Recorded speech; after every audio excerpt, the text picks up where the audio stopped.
Chapter 34. Looking at the Mark III full of mechanical beauty in front of him, Rog suddenly had a bold idea. In the future, when accepting Tawny's commission, he can let him use the Mark Series battlesuit as a reward. Although Tawny may not be willing every time, there is no harm in trying.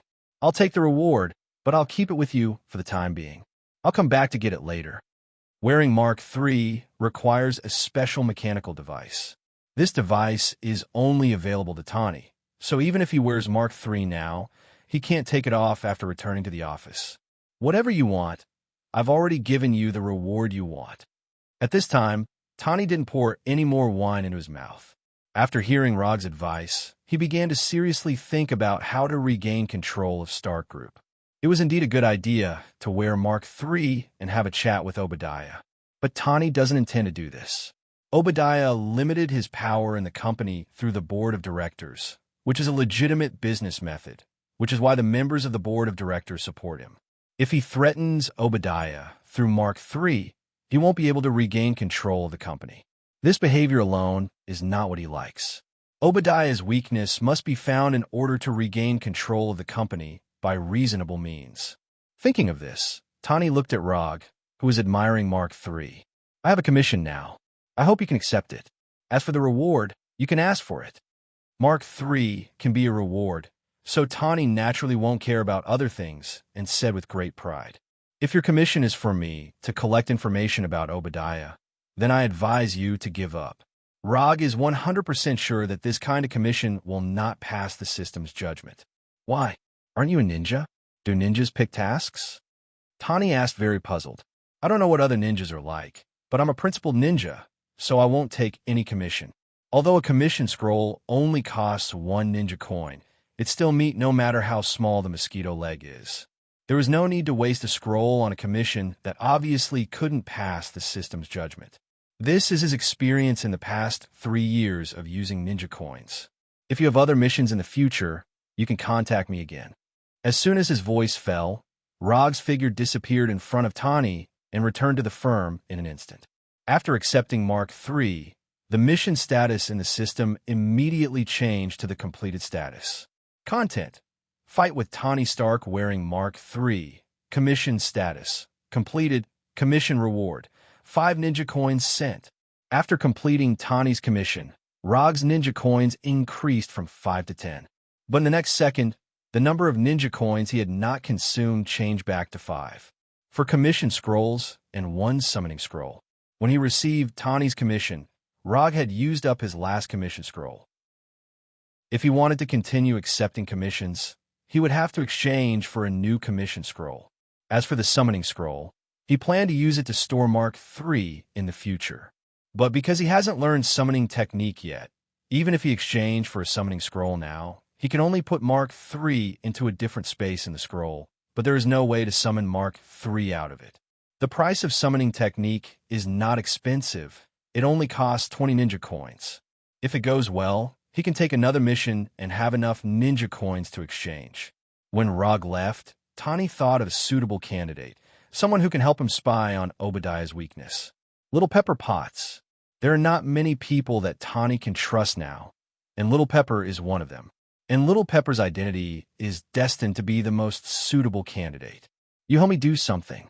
You go to my office and hack into the computer's mainframe and get all the recent load lists back. This should work. Tawny didn't tell Little Pepper the reason and directly handed her a USB disk with the hacking program. It may be in the administrative documents. If not, it's in the hidden disk. You go and find the one with the smallest number. Looking at the USB disk in her hand, Little Pepper asked Tawny, if I get it back, what are you going to do? It's still the same. As long as it's a secret transaction, I will stop it, find my weapon, and destroy it. Little Pepper has seen Tawny's appearance when he came back from Jamila last time, so she knows what Tawny is talking about.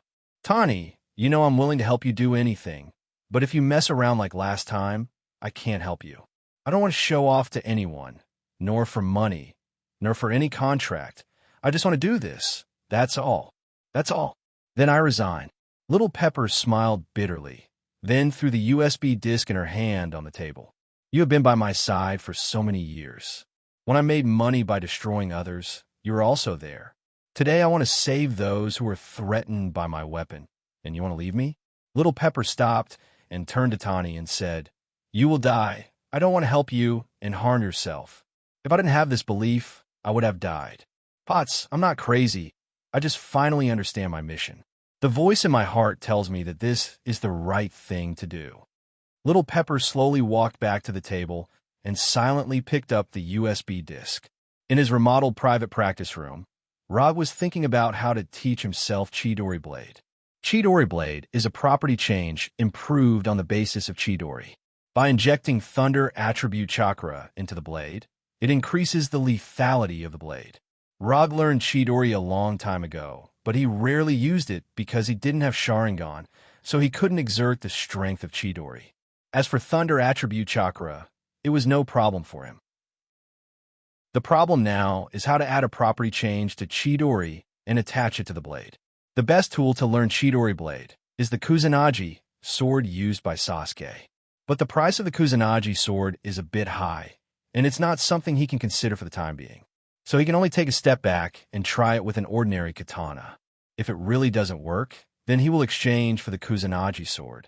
Releasing and condensing chakra is not difficult for Rog, but when he tried to attach Thunder Attribute Chakra to the katana in his hand, he felt a very obvious resistance. Chapter 35. When chakra tried to attach to the katana, it was like the positive pole of a magnet meeting a negative pole. There was an irresistible resistance between the two.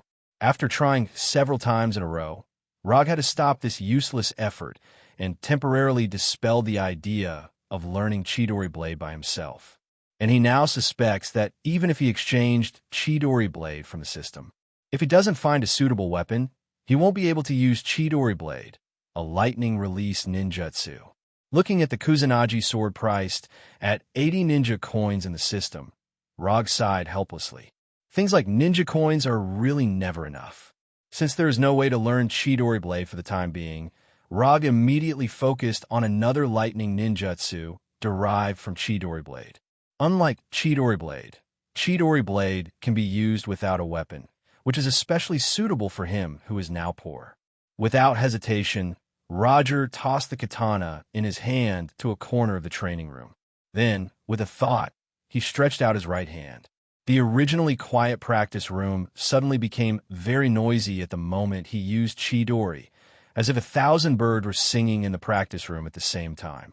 In addition to the sound of birds chirping around, a group of white electric current appeared in his right hand, making his right hand look like it was made of lightning. Although Rog rarely uses Chidori, his mastery of this ninjutsu is not weak at all. After using Chidori, he began to try to use chakra to guide Chidori's shape change. Unlike the self-taught Rasengan, he didn't have a complete idea of how to learn Chidori Blade. The only thing he can be sure of now is that Chidori Blade is a ninjutsu after Chidori's shape change. The attack range is much longer than Chidori, but the attack power is not as good as Chidori. From this point of inference, Chidori Blade achieves the effect of extending the attack range by sacrificing part of the attack power. Although he doesn't know the principle in the middle, he has a very bold idea. In a short moment before Chidori was formed, he controlled chakra to forcefully change the shape of Chidori, making it longer. Rog didn't know if this method would work, but there was no harm in trying. Even if it failed, the worst result would be that Chidori did not successfully use it, and at the same time, waste a portion of chakra. After making up his mind, he removed the 1,000 birds that had already formed in his right hand and prepared to use it again. This time, he deliberately let go of the speed of the 1,000 birds. The moment the white electric current appeared, he began to control the chakra in his hand, slowing down the formation of Chidori and trying to lengthen it. If it wasn't for the fact that he had never slacked off in his practice of chakra, he wouldn't have been able to control chakra to such a fine degree. Under his careful control, the Chidori that was supposed to cover his right hand began to grow along his fingers. It actually worked. After discovering that the 1,000 birds form had changed, he couldn't help but feel excited. Because of his excitement, the Chidori that had begun to grow in his hand suddenly became uncontrollable and then disappeared in the chirping sound of the birds. After seeing the white electric current in his right hand dissipate instantly, Rog didn't show any disappointment, but became more excited. Although it may have been an accident, he found that he seemed to have mastered the trick of the Chidori series of ninjutsu. If Chidori is also divided into 4 stages like Rasengan, then the difference between Chidori Blade, Chidori Sharp Spear, Chidori Flow, Chidori Thousand Ben, and other derived ninjutsu is that the last stage of nature change or shape change. If Chidori is to gather the high-intensity electric current produced by chakra in the right hand, making the right hand like a sharp blade, thus having a strong penetrating power, then Chidori Blade is to gather the electric current on the weapon, thereby increasing the lethality of the weapon. It's just that the electric current of Chidori Blade is no longer attached to the ninja's body, so it needs a suitable weapon to use. In the same way, Chidori Sharp Spear, Chidori Flow, Chidori Thousand Ben, and other ninjutsu only change the 4th stage of Chidori to achieve the effect of emitting electric current or covering the whole body.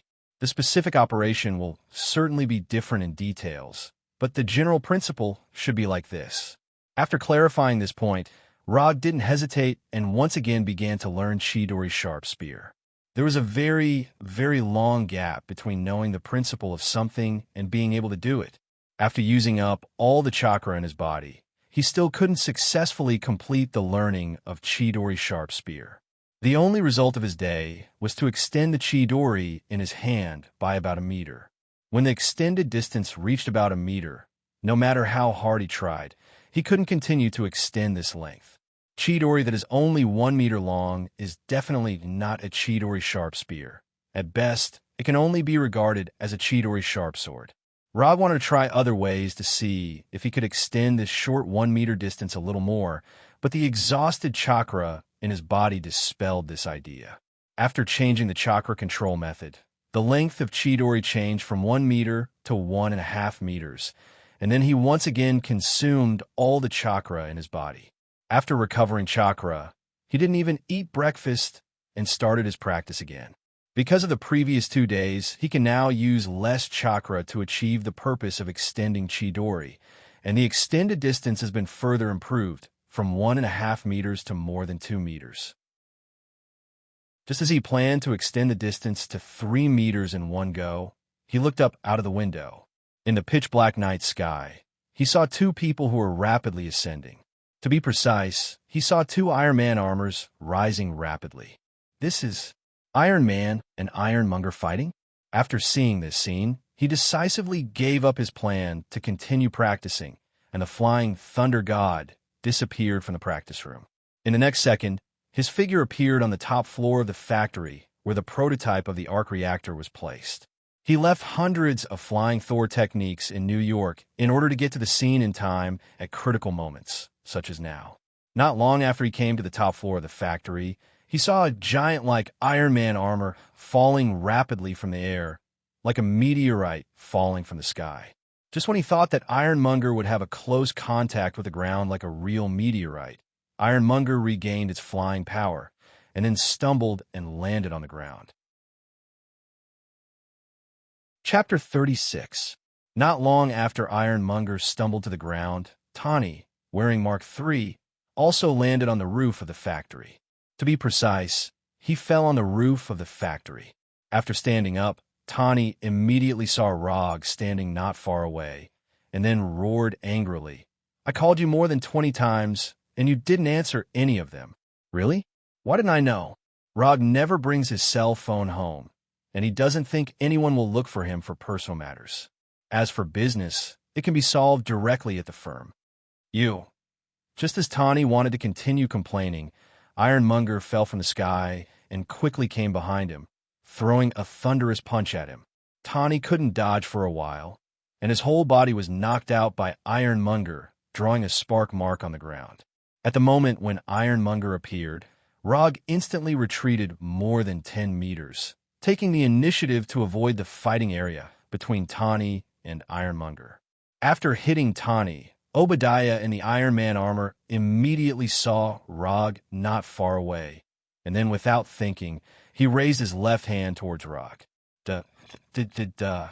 The Gatling gun on Ironmonger's left hand rotated wildly, and countless bullets flew towards Rog. When the first bullet hit Rog, he turned into a cloud of smoke with a bang and quickly dissipated in the air. Shadow clone. It was only the shadow clone left by Rog that was hit by the bullet. As for himself, at this time, he was like a crow, standing on a lightning rod antenna dozens of meters away. I just came here to watch the show. Why are you targeting me like this? Rog silently complained. Although Obadiah, in the Iron Man armor, couldn't hear him, he raised his left hand again without hesitation after seeing his figure. Rog didn't plan to participate in the battle between Tawny and Obadiah, but Obadiah didn't think so. At this time, as long as he appears here, he will be regarded as Tawny's helper. The Gatling gun in Ironmonger's left hand fired wildly again, but this time no bullets hit Rog. Now he is not a shadow clone, and he doesn't want to experience the feeling of being shot himself. Through the body flicker technique, Rog escaped Obadiah's attack. However, before he could do anything, Tawny, who was sent flying by Obadiah, came to Ironmonger with a sprint and a jump, and then gave him a hard punch in the head. Although Tony himself was not good at fighting, with the help of Mark III, he was able to throw a hook that was both beautiful and powerful. However, this punch did not cause any damage to Obadiah in the armor. Unlike Mark III, Obadiah's Ironmonger is not only loaded with many heavy weapons, but it is also larger and has thicker armor. After being hit by Tawny, Obadiah controlled Ironmonger to give Tawny a fatal hug. Tawny struggled hard, but under the huge size and strength gap, he couldn't break free from Ironmonger's embrace while wearing Mark III. Mark III's defensive armor also began to deform and break under the huge pressure. Energy gun failed. Missile failed. The auxiliary system in Mark III reminded him that the weapon failed. Watching Tawny's struggle getting weaker and weaker, Obadiah in the armor showed a cruel look. He planned to strangle Tawny alive, strangle this damn playboy. Just as he was about to implement this idea himself, a fault alarm suddenly sounded from Ironmonger's left arm. Iron water cannon. Rog didn't plan to participate in this battle, because even if he didn't do anything, Tawny would eventually defeat Obadiah smoothly. But after watching from the sidelines for a while, he realized that things were developing differently from what he remembered. Tawny, who was being held by Ironmonger, seemed unable to break free. Although Rog wasn't familiar with Tawny, he didn't want to watch Tawny get strangled to death. Moreover, Obadiah shot him with a Gatling gun twice in a row, which made him very unhappy. Therefore, in the end, he still joined the battle and used the water iron cannon technique that had pierced through Mark III's left shoulder. When facing Mark III, the liquid bullet fired by the iron water cannon had pierced Mark III's left shoulder without any suspense. When the target changed to Ironmonger, who was larger and had thicker armor, the liquid bullets fired by the water iron cannon technique did not penetrate Ironmonger's armor. They only left a finger-sized wound on Ironmonger's left arm and caused some mechanical problems. Although the iron water cannon didn't successfully penetrate Ironmonger's left arm, Tawny took advantage of the moment when Ironmonger's left arm had a mechanical failure to break free and avoid being strangled to death. After struggling to break free from Ironmonger's arms, Tawny didn't launch another attack, but quickly came to Rog's side. "Wait for me here, I'll be right back." As soon as his voice fell, Rog disappeared in front of Tawny and Obadiah. After returning to the office through the Thor, Rog took out a commission scroll and a signature pen from the drawer. Just as he was about to return to Tawny, he glanced at his phone on the table. 22 missed calls. Tawny actually called him more than 20 times, and the calls were all tonight. Without continuing to waste time, Rog returned to the roof of the factory again with the Flying Thunder God. During the few seconds he left, Tawny was hit by Ironmonger and jumped up and down, constantly dodging the bullets and small missiles fired by Ironmonger. Start the commission immediately. Just write the reward in US dollars. You can decide the amount yourself. Sign your name after writing it. Rog didn't explain too much to Tawny, and Obadiah wouldn't give them so much time. Tawny didn't know why Rog was doing this at this time, but he took the scroll and pen from Rog's hand first. As for the eccentric habit of never taking things from other people's hands, He should get out of here as far as possible. When Rog entangled Obadiah, Tani quickly wrote on the commission scroll and finally signed his name. After seeing Tani sign, Rog immediately opened the system's commission page. Commission content: defeat Obadiah. Commission status: incomplete. Commission reward: 20 ninja coins. When the commission information appeared on the system commission page, a smile appeared on Rog's face. Finally, there's going to be ninja coins again. Rog used the body flicker technique to open the distance in an instant, move his hands and feet, and his aura changed. Chapter 37. At this time, Rog no longer had that indifferent attitude, but became extremely serious. Both Tani and Obadiah could clearly perceive these changes in him, but the two of them had completely different ideas at this time. Tani thought that he could finally take a break. Obadiah thought about how to kill Rog in front of him. After a few brief exchanges with Rog, Obadiah found that he seemed to have underestimated the private detective in front of him. Although he had sent someone to investigate Rog before, the information he found was far from being as real as what he saw with his own eyes. Just how many strange abilities did this guy have? Obadiah did not immediately attack Rog, but turned the radar and scanning system in the armor to the maximum power, constantly scanning Rog. You leave here now. If you die before you pay, I will be very annoyed. Little Pepper and Coulson are downstairs now. You can go down and find them directly. After that, Rog didn't care about Tani anymore, but focused on Ironmonger in front of him. Like a steel giant, Ironmonger is lacking in mobility, but the heavy armor gives it unimaginable defense. Among the ninjutsu he currently mastered, the ninjutsu that can successfully destroy Ironmonger's armor and hurt Obadiah inside doesn't seem to exist. Iron water cannon technique has been tried, and it can't penetrate such a thick armor for the time being. Chidori's penetrating power is also good, but he doesn't intend to hit Ironmonger's armor with his right hand. It's okay if it can penetrate, but if it can't penetrate, a Chidori may directly destroy his right hand. He certainly won't do such a risky thing. Iron water cannon technique and Chidori won't work, so other ninjutsu will definitely not work. Rasengan may be able to penetrate or destroy Ironmonger's armor, but the possibility is not high. Since frontal combat doesn't work, he can only use some indirect means. It just so happens that he is quite good at this. After quickly formulating the tactics, 4 clouds of smoke suddenly appeared around Rog, and 4 identical him appeared out of thin air. After seeing this scene, Obadiah even suspected that he was hallucinating. However, the radar and scanning system reminded him that there were indeed 4 Rogs in front of him. What was going on? On the display screen of the battlesuit, the 5 Rogs were all living beings. There was no difference between them. What the hell? After putting on Ironmonger, Obadiah felt that he had the most powerful power in the world. But now, he began to suspect that other than technology, there were other magical powers that were not inferior to technology at all. Just as Obadiah was letting his imagination run wild, the 5 Rog in front of him suddenly ran toward him. In the blink of an eye, he was surrounded by 5 Rogs. Before he could react, a strange and irresistible mysterious power suddenly enveloped him, depriving him of his ability to move. Fixed body spell. Rog intended to recreate the treatment that Black Sky enjoyed on Obadiah, but he soon found that this tactic could not work on Obadiah. Even Black Sky would inevitably be unable to move for a few seconds after being hit by his fixed body spell.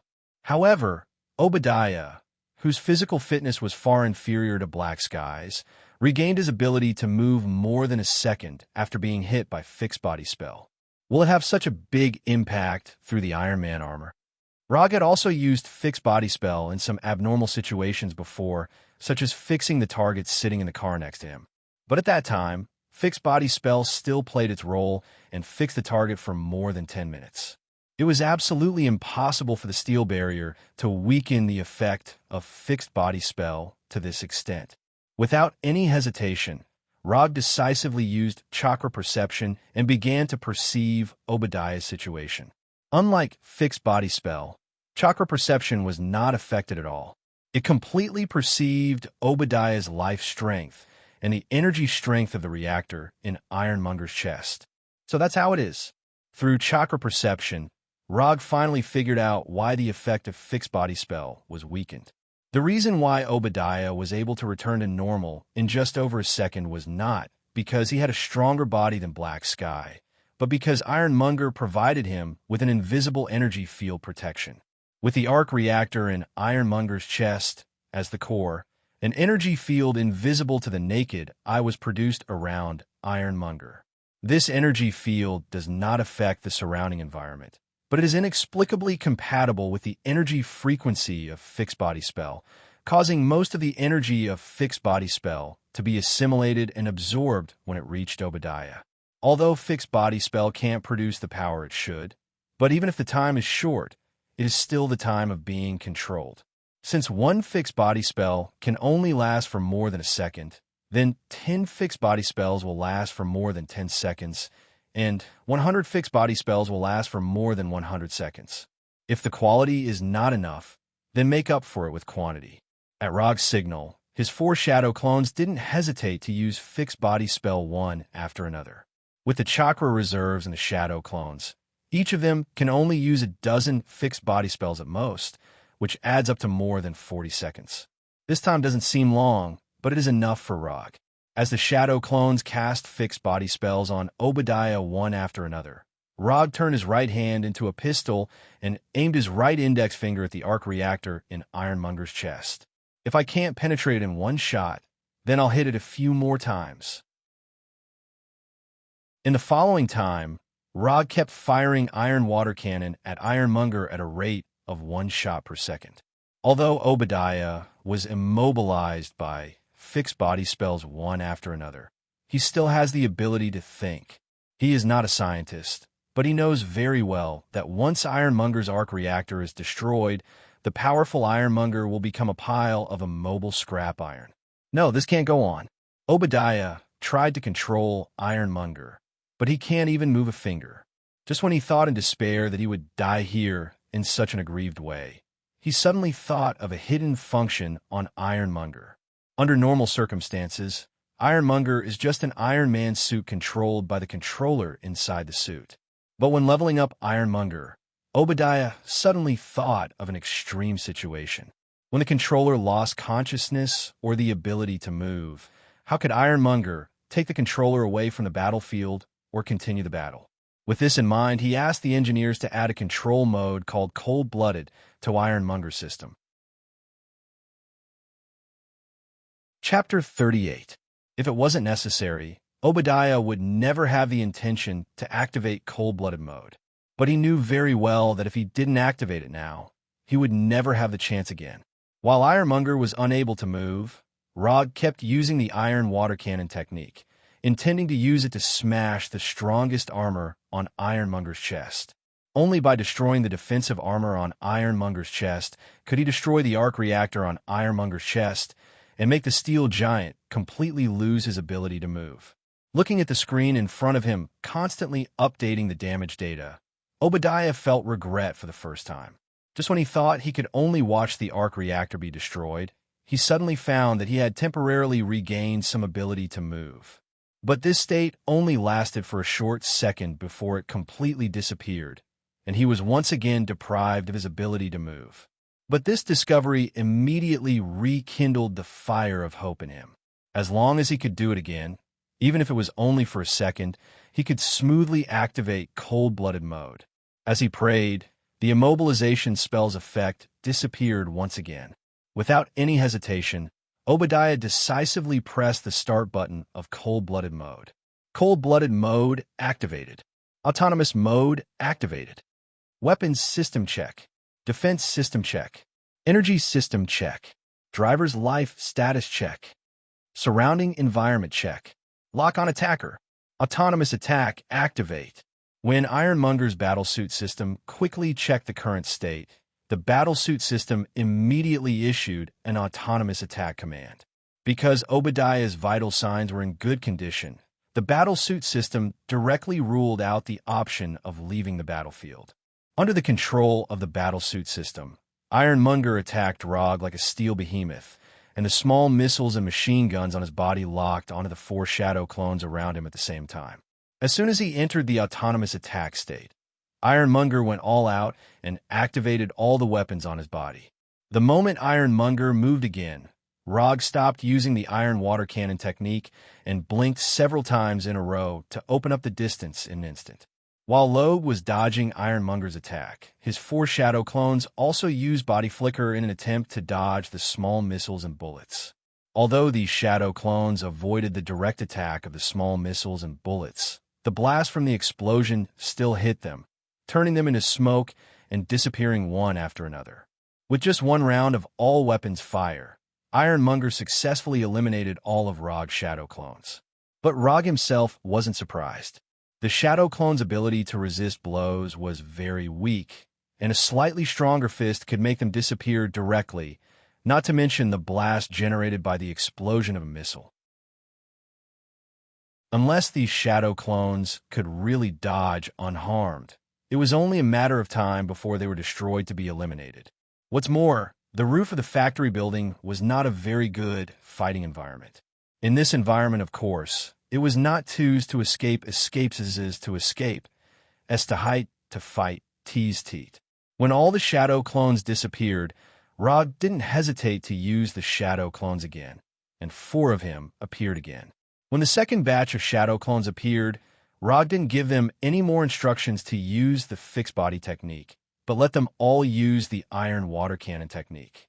At this time, although Obadiah had regained his ability to move, he couldn't continue to control Ironmonger. Once the cold-blooded mode was started, unless the battlesuit system thought that all the enemies around had been eliminated, it couldn't stop. Even the driver could only let Ironmonger act independently at this time. After detecting that 4 identical Rog had appeared around him again, Ironmonger didn't shoot at these shadow clones with all his weapons like before.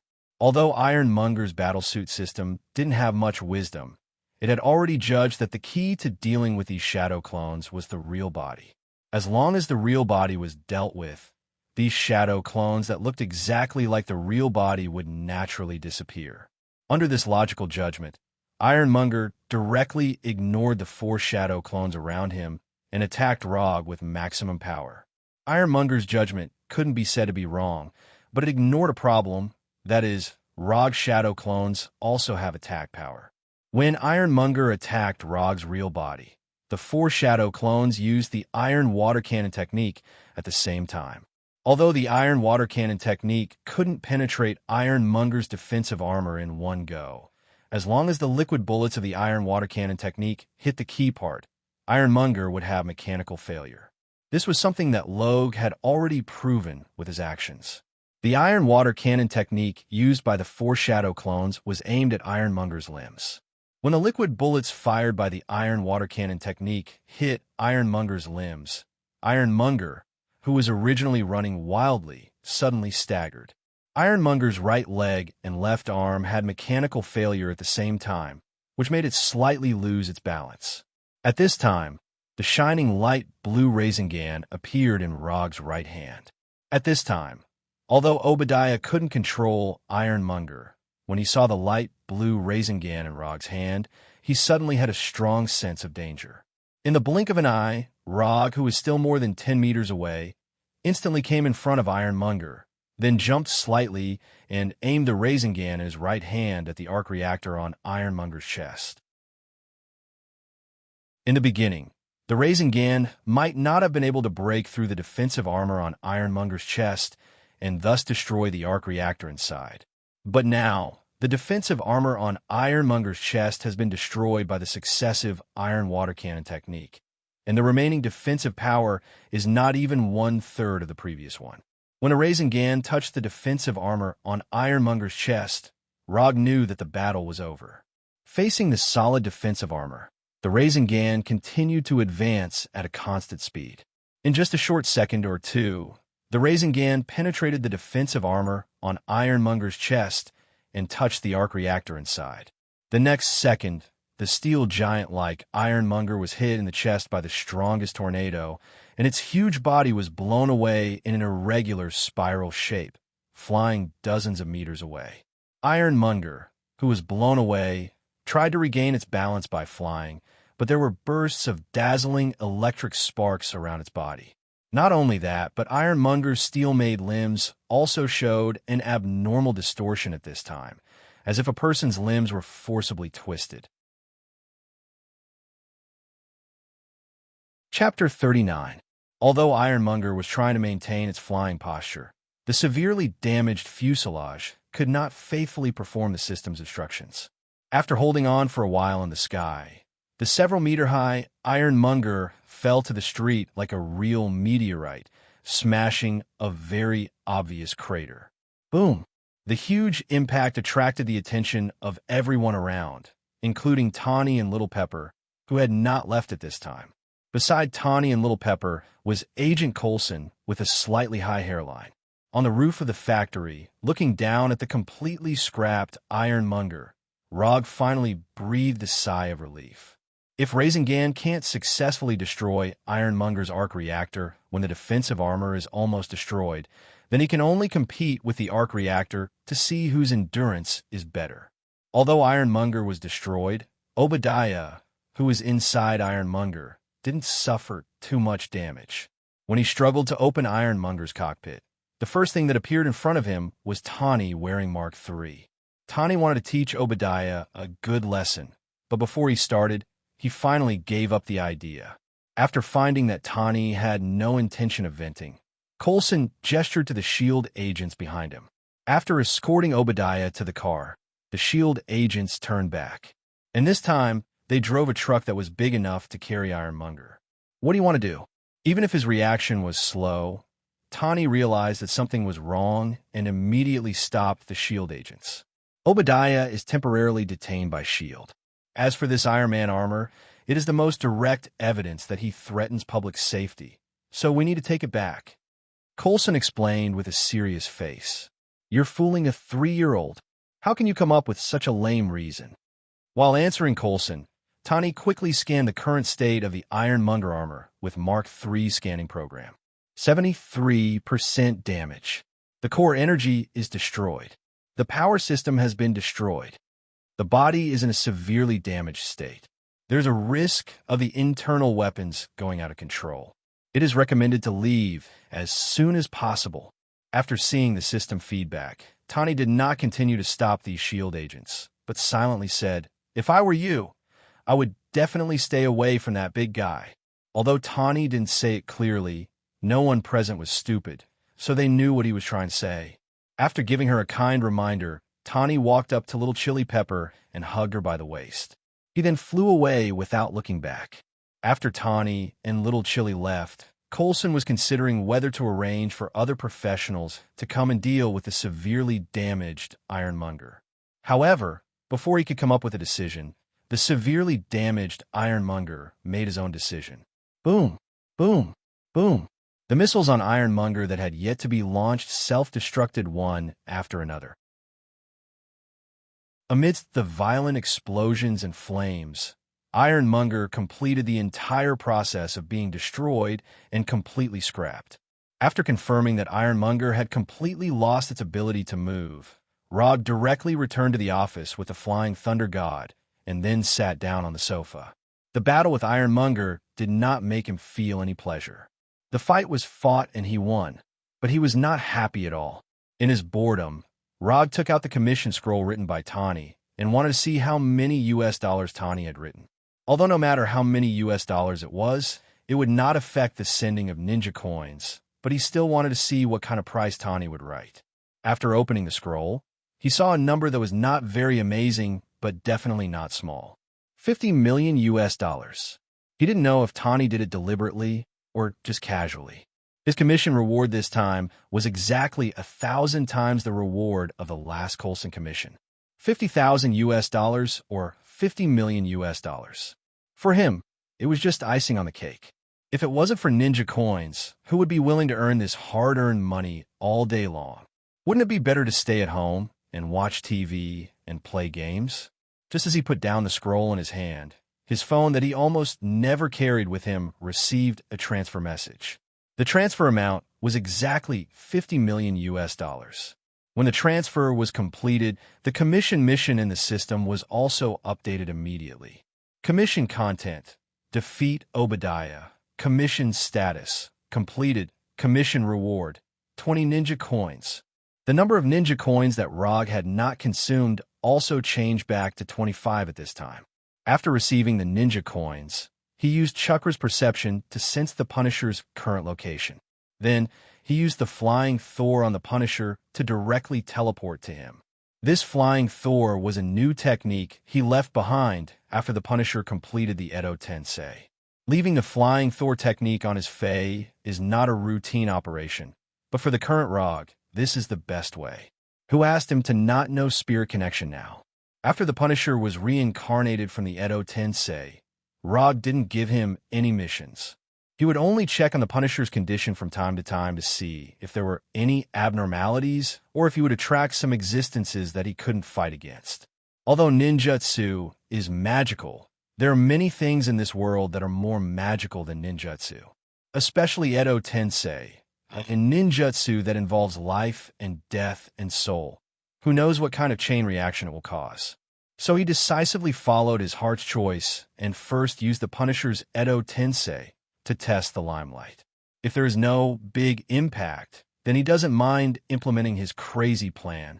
According to the situation in the past few days, the Punisher that was reincarnated by the Edo Tensei did not encounter any accidents.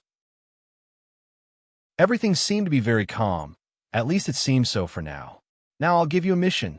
I want you to go to a country called Wakanda and then bring out 2 things from there. One is a rare metal unique to Wakanda called vibranium, and the other is a plant called heart-shaped grass.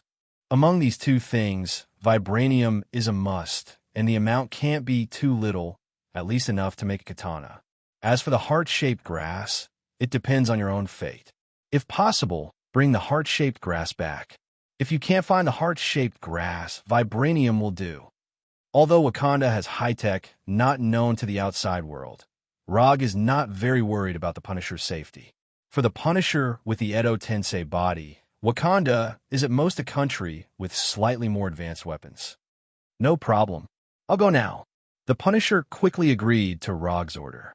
To be precise, the option of refusing did not exist in his mind. Chapter 40. After assigning the task to the Punisher, Rog returned to his secret nest through the Flying Thor. He didn't know if the weapon made by vibranium can successfully use Chidori Blade. Rog was very interested in Chidori Blade, not to mention the lethality of Chidori Blade. Just its appearance alone is worth learning. As for whether the Punisher can successfully obtain vibranium from Wakanda, he wasn't particularly worried about this. Although Wakanda has ultra-high vibranium technology, it doesn't mean that they can protect vibranium without any leakage. Even some mercenaries can snatch some vibranium from Wakanda, so the Punisher with the body of Edo shouldn't have a problem. The only thing he needs to care about is whether the Punisher can bring back the heart-shaped grass that only the King of Wakanda is qualified to consume. No one will complain that their physical fitness is too good, and Rog, as a ninja, naturally won't. And as his physical fitness improves, he can have more and more chakra. His total chakra has been fixed a long time ago. If he doesn't take some other measures, it is estimated that it will be difficult for his total chakra to continue to increase. The best way to increase the total chakra is to directly exchange a sage body from the system. It's just that the exchange price of this sage body is a bit high, higher than the price of Hashirama's Mokutan. In the end, it's because there are too few ninja coins. If he has enough ninja coins, he won't have to worry about these things. He can exchange whatever he wants, even if it's Manjikyu Sharingan. He can exchange it for one. When he gets tired of Itachi's Amaterasu Tsukuyami, he can change it to Koto Amatsukami. When he gets tired of Koto Amatsukami, he can also exchange it for Obito's Kamui. With a beautiful imagination for the future, Rog ended the day's practice. Stark Industries has issued a statement about what happened last night and sent it to you. Witnesses said that they saw 2 steel warriors fighting last night. On the TV, Colonel Road was giving a speech with a serious face. At this time, Tani was in the next room, making the final arrangements. Tani was holding the latest newspaper in his hand. The headline on it was, "Who is Iron Man?" Iron Man, this name is quite catchy, but it's a little inaccurate. To be precise, the main material of the battlesuit is gold titanium alloy, but as a title, it is quite vivid. Tani said to Little Chili Pepper, who was beside him as he read the newspaper. At this moment, Little Chili Pepper was helping Tani with his image, making him look more spirited. "Here are all your excuses." Just as Little Pepper was about to finish Tani's makeup, Coulson suddenly appeared in front of her. "You were on the yacht at that time. Little Pepper took you to Avalon Island for a night.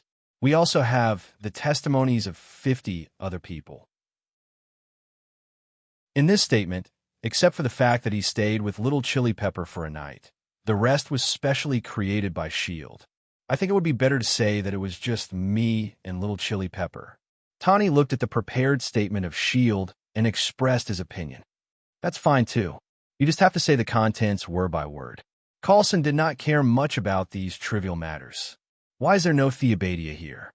After carefully reading the statement in his hand, Tani asked doubtfully. "We handled it. He went on vacation.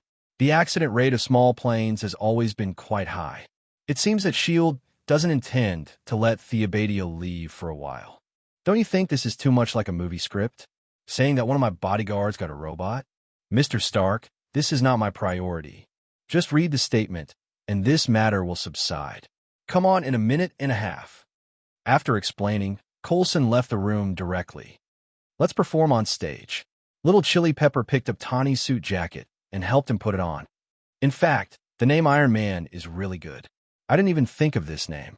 You are not Iron Man. I am. You are not. I am. You know what, if I were Iron Man, my girlfriend who knew my identity would be happy and worried. But this kind of psychological struggle would only make her love me more and more." Tani made a final concluding speech. Colonel Rhodes, who was at the press conference, also said at this time, "Now, Mr. Stark is going to make a statement. He will not answer questions from the reporters. Thank you." After that, Colonel Rhodes stepped aside from the podium. "The last press conference was a long time ago. I'll read from the script." Tani took out the statement prepared by S.H.I.E.L.D. "Some people suspect that I was involved in the highway and the roof of the factory last night." Tani just opened his mouth when a beautiful reporter sitting in the front row interrupted his speech. "Sorry to interrupt you, Mr. Stark. Do you really think we will buy your account? One of your bodyguards suddenly appeared, and you are still—" I know this sounds quite mysterious. Of course, you can question the official statement, but don't insinuate that I am a superhero. I didn't say you were a superhero. No, it sounds too sci-fi. I am not a hero material. I have so many personality defects and caused so much trouble for everyone."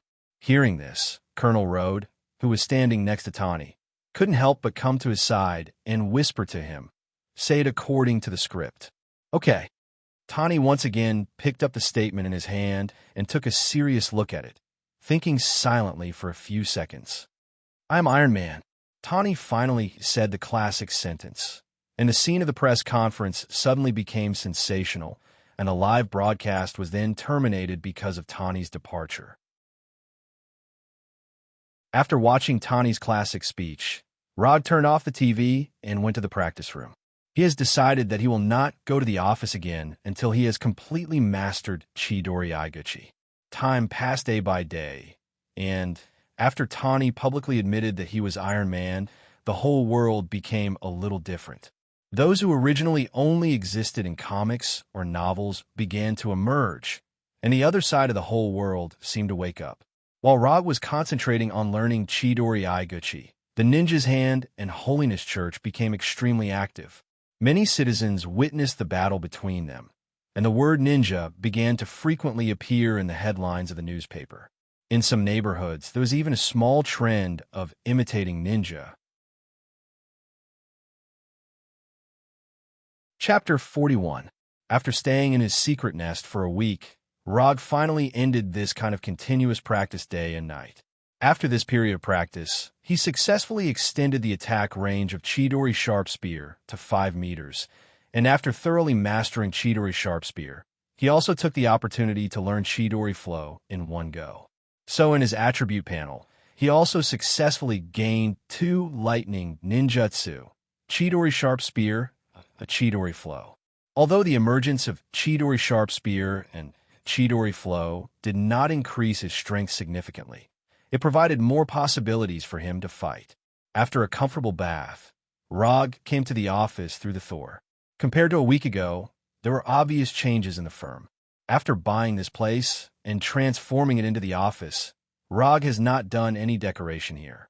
The entire office is a large room of 60 or 70 square meters. Now, the office is divided into two different rooms. Inside is Rog's office, and outside is Erica's office and client reception.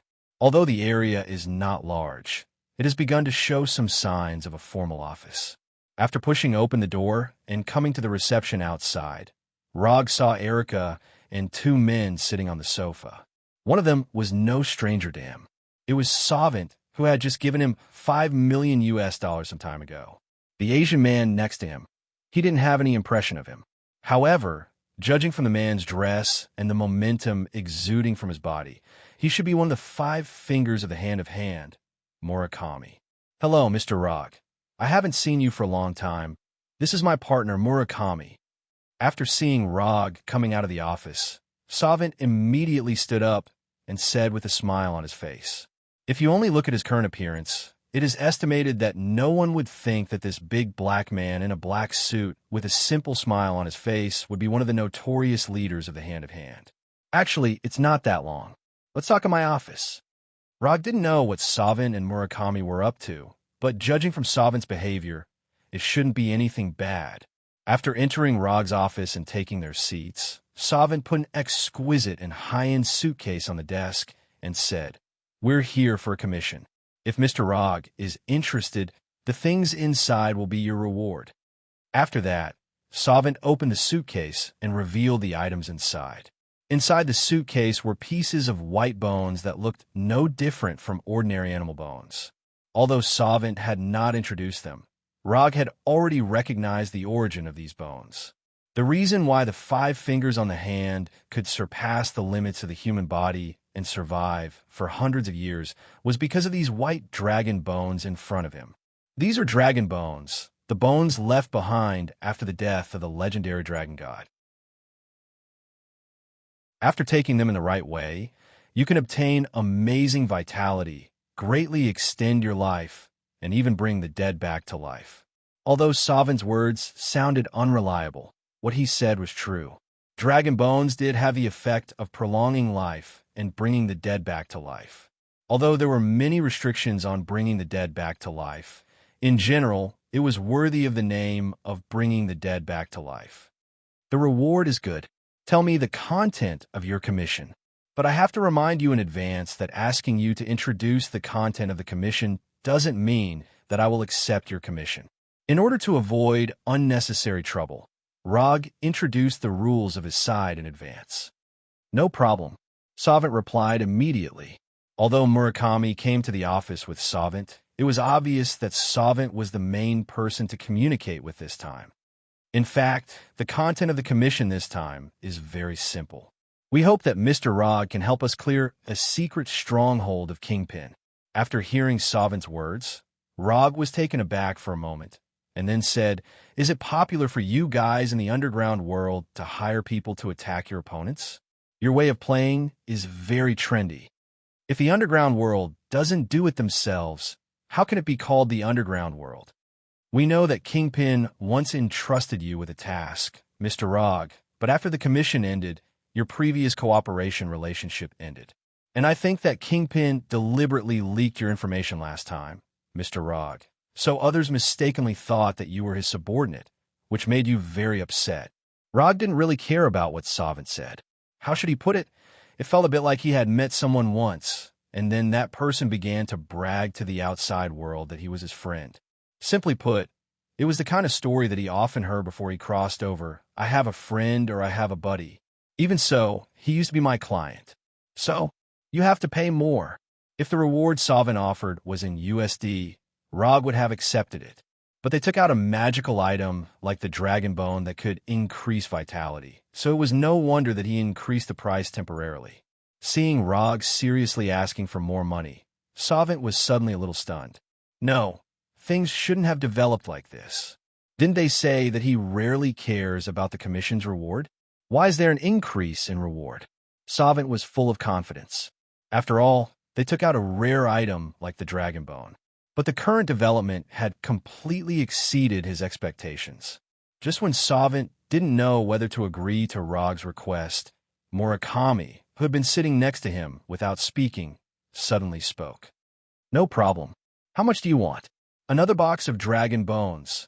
"Okay." After listening to Rog's request, Murakami agreed decisively and then began to say a word again. "I like generous customers like you." After that, Rog took out an unused commission scroll from the drawer. "Write down your commission content and reward, and then sign your name." Although they didn't know why Rog suddenly made such a request, Savant and Murakami wrote the content on the scroll and signed their names. Commission content: eliminate Kingpin's secret stronghold. Commission status: incomplete. Commission reward: 20 ninja coins. The commission of the hand passed the system's judgment smoothly, which made Rog's mood better.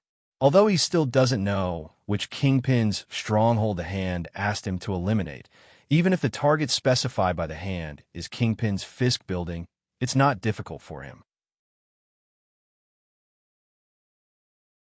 Chapter 42. Kingpin's secret stronghold is in Queens. This is the specific address. Savant handed a business card with an address to Rog. On the business card was a name that Rog didn't know, but his attention was on the company name on the business card. Chester Paleontological History Research Institute. What the hell is this place? Looking at the puzzled look on Rog's face, Savant quickly explained, Chester Paleontological History Research Institute is just a name on the surface, but in fact, this is a secret place where Kingpin conducts some biological research. It's the same type of existence as the biological laboratory of the Fisk building that was attacked some time ago. The hand didn't know where they got the news, but judging from Savant's expression, they should have confirmed the authenticity of this information. "What do you want me to do? Go in and kill, or destroy that place directly?" Rog was in a good mood now, so he didn't mind if Savant had any additional requests. "We stole a batch of dragon bones some time ago. According to our investigation, they are now in Kingpin's Research Institute. If possible, we hope you can bring back their research results. Of course, if this is difficult, you can just kill the researchers inside or destroy the research facilities inside." Although Savant seemed to be introducing the content of the commission with a serious face, Rog instinctively felt that they were hiding something, but he didn't specifically point this out. It was normal for an organization like the Hand to have some unspeakable secrets. As long as these things they concealed did not affect the commission, Rog didn't bother to pay attention to them. "No problem. But before you do it, I hope you can pay the reward first." Although the Hand didn't look like they would renege on a debt, Rog still decided to collect the reward in advance. Of course, the rest will be sent over tomorrow. After confirming the time of payment, Savant and Murakami left the office. After returning to the car, Savant asked Murakami in confusion, "Why did you agree to his increase? This is different from what we discussed before. If you don't increase the price, are you going to go to the Research Institute yourself?" Murakami asked, "But we don't have many dragon bones left. If you give us more, we won't have much left. It's just that we don't have much left now." After hearing Murakami's answer, Savant finally fell silent. After Savant and Murakami left the office, Rog returned to his home with the dragon bones and exchanged them for a small item worth 1 ninja coin from the system. At the moment when a number of shinobi coins he had not consumed changed from 25 to 24, a set of square instruments with the width of a suitcase and written with various techniques appeared on the table in front of him out of thin air. Biological tissue, energy purification, separator number 2. Inventor, Orochimaru. Rog wasn't sure if this thing really existed in Naruto's world, but since the inventor is the number 1 mad scientist in Naruto's world, the possibility of this thing existing is very high. When the separator number 2 appeared, Rog put all the dragon bones into the separator and then input his chakra. With the input of chakra, the separator filled with various strange techniques suddenly flashed with a burst of not dazzling, but slightly strange green light. After continuously inputting chakra for more than 10 minutes, the terrifying green light emitted by the separator finally disappeared, and a test tube with the same color liquid emerged from the separator. This color doesn't look right. After picking up the test tube with the thickness of a finger and carefully looking at it for a few minutes, Rog still couldn't make up his mind to drink it directly. For a man, this color is usually a symbol of misfortune. After a few minutes of hesitation, he still raised the test tube and then drank the liquid inside. If there was really a problem with the system's things, then he would have died in New York a few years ago. With this thought in mind, he drank the green liquid in the tube. Although these things purified from the dragon bones exuded some strange green light, they were no different from ordinary mineral water. He even doubted whether he had drunk it or not. Just as he was wondering if Soanda had given him a batch of fake dragon bones, an indescribably exuberant life force surged out. This terrifyingly exuberant life force flowed uncontrollably through his body.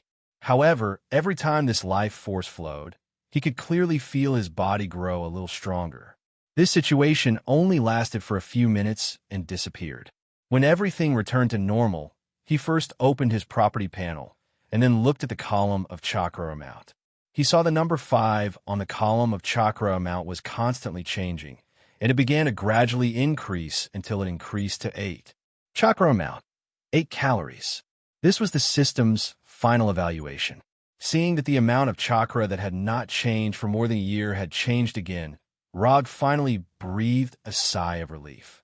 He had been worried that the limit of his chakra was 5 calories, but now he could finally rest assured.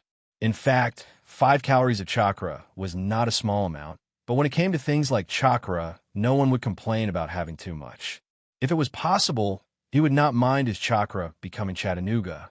However, he could only think about it for now.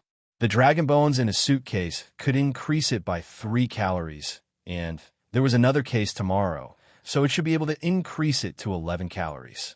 Since the Hand of Hand was willing to take out 2 suitcases of dragon bones to commission, it meant that they must have more dragon bones in their hands. If he took all the dragon bones in their hands, maybe he could. Rog suddenly felt that the ninja organization of the Hand of Hand was still very valuable. Although a few unfriendly thoughts about the Hand of Hand now appeared in his mind, all of these could only be carried out after he received the second case of dragon bones and completed the commission. The Hand of Hand delivered the dragon bones on time, and he drank the second tube of purified green liquid. He did not know if the system had fixed a bug or if his body had developed a resistance to dragon bones. After drinking the second tube of purified dragon bone liquid, Rog's total chakra amount did not increase to 11 calories as planned, but stayed at 10 calories. This discovery disappointed him a lot. Chapter 43. Originally, he thought that he could rely on a large amount of dragon bones to quickly increase the amount of chakra. However, based on the current situation, he could only increase it a few more times. Although the effect would gradually decrease, no matter what, the dragon bones could still slightly increase the amount of chakra. Therefore, Rog decided to find time to visit the hand after completing this mission. When night fell, Rog left the room with the Flying Thunder God and went directly to the rooftop of a building in Queens. This was the closest Thor spell to the Chester Institute of Paleontology and History. After teleporting there, he was only a few blocks away from the Chester Institute of Paleontology and History. He planned to walk the rest of the distance. Queens was the largest district in New York and also the second most populous district. Therefore, there were more people who used illegal means to make a living here. Of course, the situation here could not be compared to the Hell's Kitchen. On the way to the Institute, Rog did not walk on the brightly lit streets. Instead, he specifically chose to walk in the dark and dilapidated alleys. Not many people would come to these dark and dilapidated alleys even during the day, let alone at night. He was alone, without any weapons, and did not look particularly strong. At this moment, Roger was like a fat sheep that had walked into the hunting area of the wolves on his own accord. Just as he expected, after he walked through these alleys for a few minutes, a group of gangsters who didn't look like good people appeared behind him. "Boss, this guy looks pretty rich. Why don't we do it here?" A gangster who was not far behind Rog suggested to his boss. "How many times have I told you? We're not robbers. We just want to borrow some money from him." The tan man, who was more than 2 meters tall and had muscles all over his body, scolded the hooligan who made the suggestion. "Do you want to do it or not? There's still a few groups of people waiting in front." Just as the group of hooligans were about to take out their weapons to threaten Rog and borrow some money from him, Rog took the initiative to turn around and walk in front of them. "Brat, I don't care who you are. Since you met us today, it can only mean that your luck isn't—" Roger didn't hesitate at all as he punched the man in the chest, sending the man flying. The total amount of chakra had increased, but the speed at which it circulated did not increase. The degree of control was also about the same as before. After this punch, Rog quickly came to a conclusion. The reason why he deliberately chose these small alleys was to test if the sudden increase in chakra would have any effect on the battle. After sending the leader flying, he spent a few seconds knocking down the rest of the gangsters. Half an hour later, when he left these small alleys, there were already more than 50 hoodlums from 6 different gangs lying behind him. These battles that couldn't even be considered a warm-up didn't burden him at all. They only allowed him to adapt to the sudden increase in chakra. Looking at the plaque of the Chester Institute of Paleontology and History in front of him, Rog used chakra sensing to sense the situation in the institute. The energy state of this person's body was very strange. Most of the people in the institute were in a normal state. The only difference was that their life force was weak and strong. However, one of them was shrouded in a strange energy that he had never seen before. Interesting.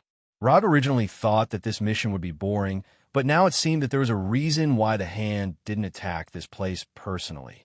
If not, the hand wouldn't have entrusted him with the dragon bone. With chakra gathered under his feet, Rog jumped over the several meters high wall of the institute and easily entered the institute. When he came to the hall on the first floor of the institute, the security personnel of the institute finally noticed his arrival. Without any questions, after seeing his figure, these security personnel immediately pulled out their pistols and pulled the trigger without hesitation. Kill an unfamiliar guest as soon as possible? This level of vigilance had far exceeded the defense level of a normal institute. It seemed that Kingpin attached great importance to this institute. Rog used the teleportation technique to avoid the bullet attack, and it didn't take him much effort to deal with the security personnel in the hall. The moment the gunshots rang out, the entire research institute seemed to have been activated, and ear-piercing alarms rang out in every corner of the institute. At the same time, teams of heavily armed security personnel quickly rushed towards Rog's location.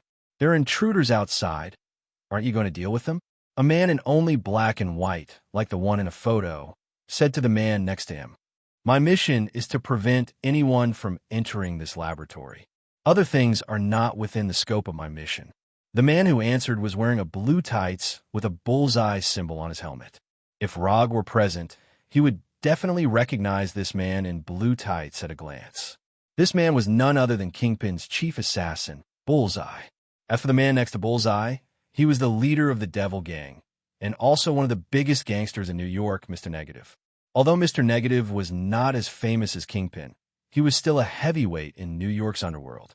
More importantly, Mr. Negative had a unique negative energy that could instantly catalyze the negative emotions of the target, causing the closest relatives, best friends, and most beloved lovers to kill each other. The strange energy that Rog had sensed before was the negative energy in Mr. Negative. At this time, Rog was still unaware of this. He was now on his way to the basement of the Institute. After the alarm sounded, all the elevators in the Institute were completely locked, and all the electronically operated doors were closed immediately. Rog did not foolishly wait for the security personnel to arrive. After figuring out the structure of the Institute, he quickly knocked down the security personnel in front of him and forced his way to the basement of the Institute. The Institute had a total of 3 floors, 1 above ground and 2 below ground. Rog's destination at this time was a laboratory on the 2nd floor, which was guarded by Bullseye and Mr. Negative.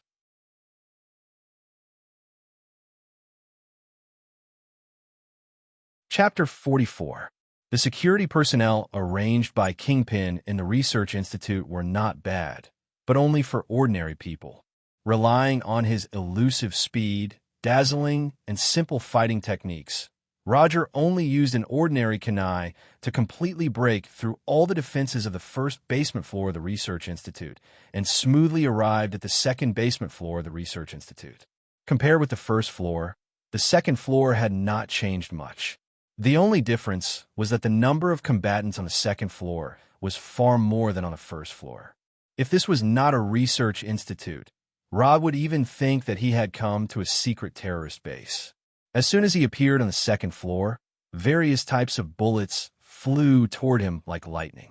Putting aside the automatic rifles and pistols, Roger even saw the security personnel take out RPG rocket launchers that were only used to destroy fortifications and armored vehicles when they were dodging the shots of the security personnel. Are these guys crazy? Aren't they afraid that the explosion will cause a chain reaction that will bury the entire 2nd floor? Boom! Boom! 2 rockets hit the place where Rog had been standing, and a huge explosion resounded throughout the 2nd floor. Rog did not intend to use ninjutsu on these ordinary security personnel, but these crazy guys made him change his mind. If he continued to let these guys attack, it was only a matter of time before the 2nd floor was buried. Immobilization Jutsu. Body Flicker Jutsu. Rog instantly used Immobilization Jutsu and Body Flicker Jutsu, appearing in front of the security personnel who were restrained like a bolt of lightning. The kunai in his hand was like the scythe of the Grim Reaper, slashing the throats of the security personnel. When he shook off the blood on his kunai, there were dozens of corpses scattered all over the place behind him. Your people are almost all dead. Are you still not going to do anything? Mr. Film glanced at the surveillance screen next to him and asked casually, "They're not my people. My task is to prevent anyone from entering this laboratory. Everything else has nothing to do with me." In front of Bullseye was a busy laboratory. This laboratory seemed to be in a completely different parallel universe. No matter what happened outside, the researchers inside did not stop their research. More than a dozen researchers in white coats were injecting the serum in their hands into one white mouse after another, and then observing the condition of each white mouse. On a table in a laboratory, there were more than a dozen white bones, and next to these bones, there were bottles of different colored liquids with numbers written on them. "Since you're not going to do anything, let me go out and have some fun." After that, Mr. Film walked out without looking back. The reason he was here was only because of Kingpin's invitation. As for what Kingpin was doing here, he did not particularly care. The only thing he cared about was that Kingpin did not fulfill his promise to help him destroy Hammerhead's gang. After clearing out the crazy security guards, Roger successfully arrived at the core area of the 2nd floor of the basement, where he bumped into Mr. Film, who had just come out. When he saw Mr. Film, Rog was stunned. After a few seconds of serious thinking, he finally remembered Mr. Film. Although Mr. Film was also a supervillain, he was not a well-known villain. In Rog's memory, Mr. Film was basically no different from an ordinary gang leader except for a small feud with Spider-Man. After seeing Rog's figure, Mr. Film did not say a word. He directly used negative energy to transform into an energy sword, and then waved it at Rog's position a few times. Mr. Film seemed to be waving his sword casually, but every time he waved his sword, negative energy would attack Rog, just like the sword energy described in Eastern martial arts novels. For Rog, who could even dodge bullets, avoiding these negative energies was not difficult. Just as he easily avoided these negative energy attacks, a strong negative energy suddenly erupted from Mr. Film's body. With Mr. Negative as the center, the negative energy quickly spread out in all directions, forming a 360-degree attack. The destructive power of this negative energy was not amazing, but it was extremely fast. Rog used blink several times in a row to get out of the attack range of this negative energy. After discovering that the person in front of him was Mr. Film, Rog had been paying attention to his every move. Turning negative energy into a weapon wasn't much. The real horror of Mr. Film was that his negative energy could instantly catalyze the negative emotions of the target, turning a lawful good person into a chaotic evil person in an instant. Although Rog did not think he was a good person, he did not want to be catalyzed by Mr. Film's negative energy into negative emotions. Iron Water Cannon Technique. Without any hesitation, Rog raised his right hand and used Iron Water Cannon Technique on Mr. Film. Although negative energy was Mr. Film's ultimate ability, his own strength was not to be underestimated. In the face of Rog's sudden use of Iron Water Cannon Technique, Mr. Film jumped forward without caring about his image, avoiding the liquid bullets shot by the Iron Water Cannon Technique, and at the same time swung his sword a few times at Rog. Before the negative energy hit Rog, Rog's figure disappeared in the tunnel. The negative energy hit the wall behind him hard, leaving a few very obvious cracks. Just when Mr. Film thought that Rog had chosen to retreat, Rog's figure suddenly appeared at the end of the tunnel and then attacked him like lightning. With blink, Rog crossed a distance of tens of meters in an instant and came to a place only 2 or 3 meters away from Mr. Film. But before he could move forward, negative energy once again erupted from Mr. Film's body. Bang!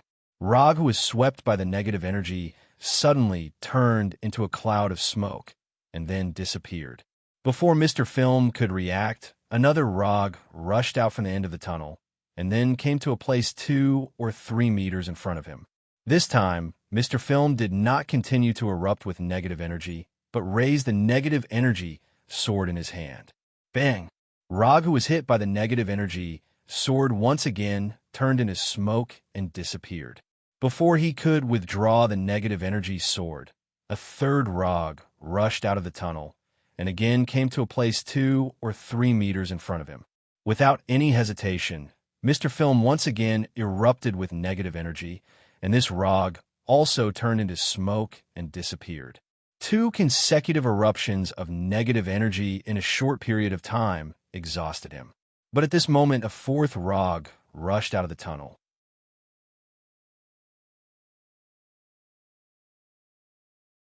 Chapter 45. After experiencing the first few Rog's attacks, Mr. Film has roughly figured out Rog's tactics. Is he planning to use this method to consume my negative energy? Isn't he underestimating me a little too much? Facing the fourth Rog, Mr. Film didn't release his negative energy. He just raised the negative energy sword in his hand, intending to use his swordsmanship to deal with this Rog. Just as Mr. Film was about to chop this Rog into smoke like before, he suddenly saw a pair of blood-red eyes. Looking at the pair of blood-red eyes with 3 tomo, Mr. Film suddenly found that the Rog who was rushing towards him disappeared. Not only that, the negative energy sword in his hand and all the negative energy on his body also disappeared. He turned back to a normal person in an instant. Just as Mr. Film was puzzled, he glanced around and found that he was no longer in Kingpin's Research Institute, but in the endless ocean. What the hell is going on? Before he could figure out what was going on, he saw the Golden Mountain cargo ship that was slowly falling silent. Corpses were floating on the surface of the sea. Looking at the strange yet familiar scene in front of him, Mr. Film felt that he seemed to have returned to the original Snakehead member, the nameless, powerless, and undignified Snakehead member. On the second floor of Kingpin's Research Institute, Mr. Film, who was holding the negative energy sword, suddenly lost consciousness and stood motionless in the same place.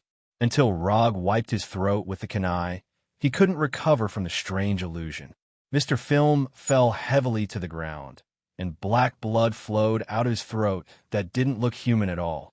It wasn't until a few minutes after he died that Mr. Film, who only had black and white colors, returned to a normal human appearance, and the blood on the ground also turned into a bright red human color. With Mr. Film's death, the negative energy on his body also disappeared, and everything related to negative energy also returned to its original appearance. It was a pity that Mr. Film's negative energy was born from a comprehensive drug experiment. Otherwise, Rog could have tried to use the ability of his 3-Tomo Sharingan to copy the energy weapon ability of Mr. Film. In order to prevent Mr. Film's negative energy from catalyzing his own negative emotions, he used the Sharingan's illusion ability for the first time in battle. Judging from the current situation, the illusion of the Sharingan was very useful. Glancing at Mr. Film, who had completely lost his life, Rog continued to walk towards his destination. Now, the only one standing in front of him was Bullseye.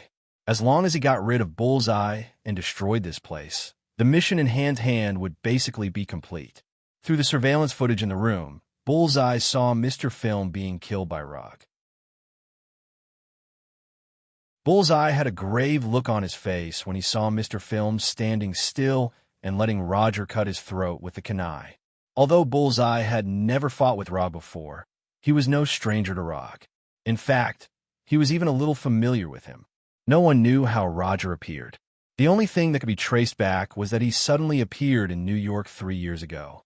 On the surface, he appeared to be a private detective, but in reality, he was a ninja and began to accept various commissions. As an assassin, Bullseye saw the aura of one of his own kind in Rog. But unlike him, Rog also mastered all kinds of strange ninjutsu. Rog had eliminated most of the resistance on the second floor of the basement. If no one stopped him, it wouldn't be long before he arrived at this laboratory. After thinking about it carefully, Bullseye finally left the laboratory with all kinds of weapons he had prepared. Instead of letting Rog come here smoothly, it would be better to take the initiative to choose the battlefield outside. This way, even if he couldn't win, he would have more escape routes. As for whether or not he could stop Rog, Bullseye wasn't very confident. But after carefully watching the battle between Rog and Mr. Film, Bullseye found that Rog wasn't very good at long-range combat. If that wasn't the case, he wouldn't have had to use those strange doppelgangers to charge again and again just now. And long-range attacks happened to be what he was best at. Therefore, before leaving the laboratory, Bullseye had already formulated a strategy, which was to use his best throwing ability to deal with Rog from a distance. Just as Rog was about to reach the core laboratory on the second floor of the basement, several daggers attacked him at lightning speed from strange angles. These daggers naturally couldn't fly as fast as bullets, but they were far more accurate than the bullets fired by the security guards. Clang! Clang! Clang! Rog's kunai hit the daggers in an instant, and all of them bounced away. But just as these daggers were bounced away, a large number of different things flew towards him. These included daggers, darts, metal bullets, irregular iron nails, and even a few poker cards. In terms of lethality, these things couldn't compare with bullets at all. But they came from extremely tricky angles, and even seemed to be linked to each other. Instead of trying to bounce these weapons away, Rog directly used Blink to retreat. As Rog disappeared, these weapons either hit the floor or the wall. As if having predicted Rog's retreat, a few more daggers came at him just as he steadied himself. Blink! Rog's figure disappeared again, but this time, instead of continuing to retreat, he chose to move forward. Although the attacker hadn't shown up yet, Rog already knew who it was. No one else could have such an accurate throwing ability except Bullseye. After crossing dozens of meters in the blink of an eye, he finally saw Bullseye, who was about to disappear at the corner of the passage. The moment he saw Bullseye, Bullseye also saw him and immediately attacked him with a few more daggers. After throwing these daggers, Bullseye disappeared in front of Rog again. After dodging Bullseye's dagger, Rog didn't chase after Bullseye immediately. Instead, he cast Shadow Clone. After the Shadow Clone appeared, Rog first had it chase after Bullseye, while he himself took out a flying Thor and stabbed it into the ground, before returning to the office through the Thor.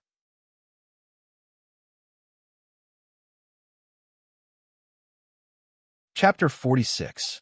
After returning to the office, Rog took out a backpack that he hadn't opened for a long time and looked inside. There were 100 shurikens in the backpack.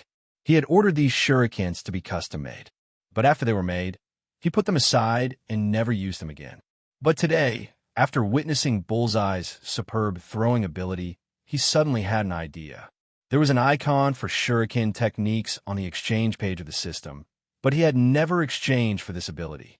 Although it would save him a lot of practice time, the system's price for these techniques was not lower than that of advanced ninjutsu, so he had never exchanged for them. He had already mastered the kunai, but his shuriken skills were still a mess. After picking up the backpack full of shurikens, he returned to the second floor of the Jester Institute of Paleontology and History through the Flying Thor. After collecting the Flying Thunder God kunai on the ground, he used chakra perception to sense the location of Bullseye and then rushed towards him. At this moment, Bullseye was being chased by shadow clones and was constantly throwing all kinds of weapons at him. It wasn't particularly difficult to dodge Bullseye's weapons as long as he was prepared. What was difficult was how to dodge these weapons without getting hurt and, at the same time, close the distance between them. Although Rog's shadow clones had the same fighting skills as him, they weren't him after all. After a series of attacks, Bullseye successfully destroyed 2 of Rog's shadow clones. Just as he was about to destroy the remaining 2 shadow clones, he saw Rog with his backpack. Looking at Rog's backpack, Bullseye had a bad feeling. Before he could think about it, Rog dispelled the remaining 2 shadow clones and took out several shurikens from his backpack. Bullseye didn't know what Rog was up to, but after the shadow clone disappeared, he threw several daggers at Rog without hesitation.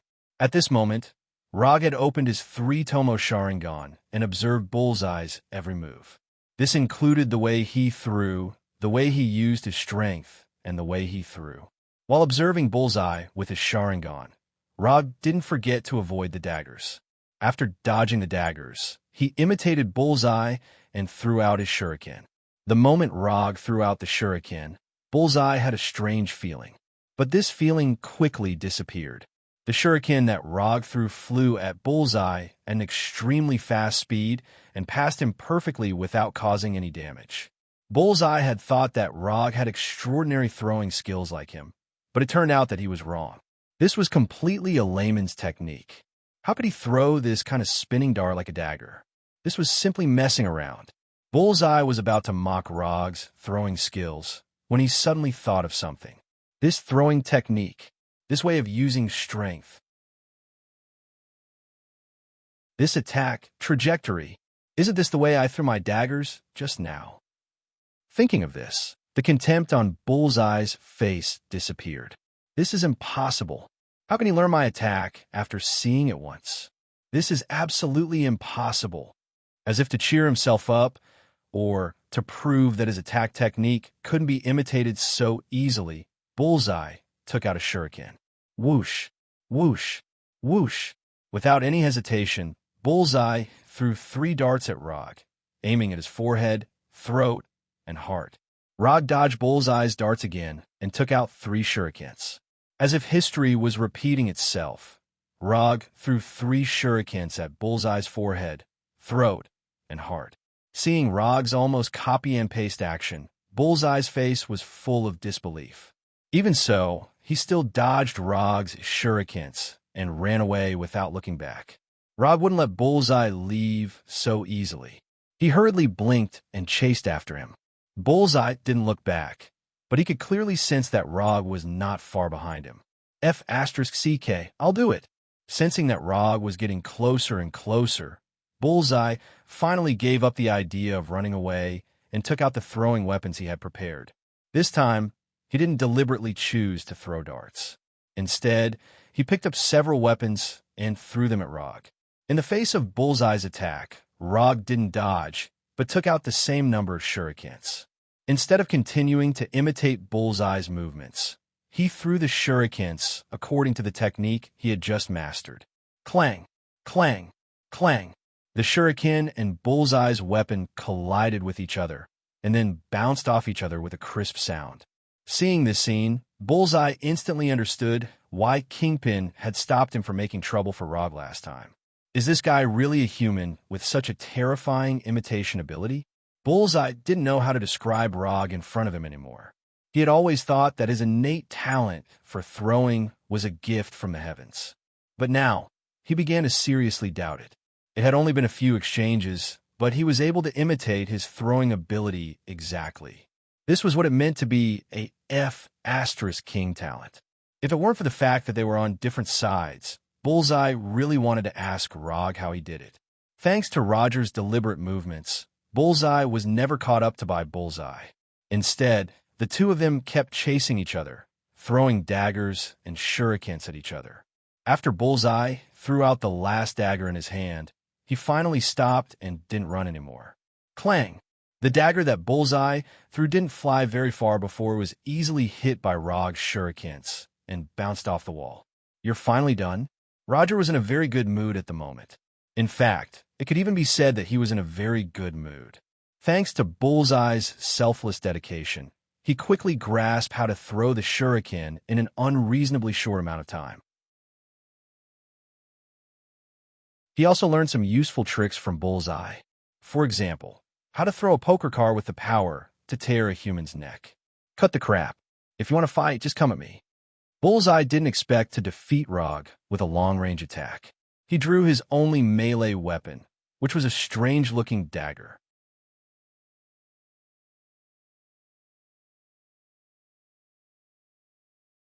Chapter 47. Seeing that Bullseye was about to engage in close combat, Rog put away his shuriken and threw his backpack aside. To thank you for your contribution, I've decided to give you the treatment of a real warrior.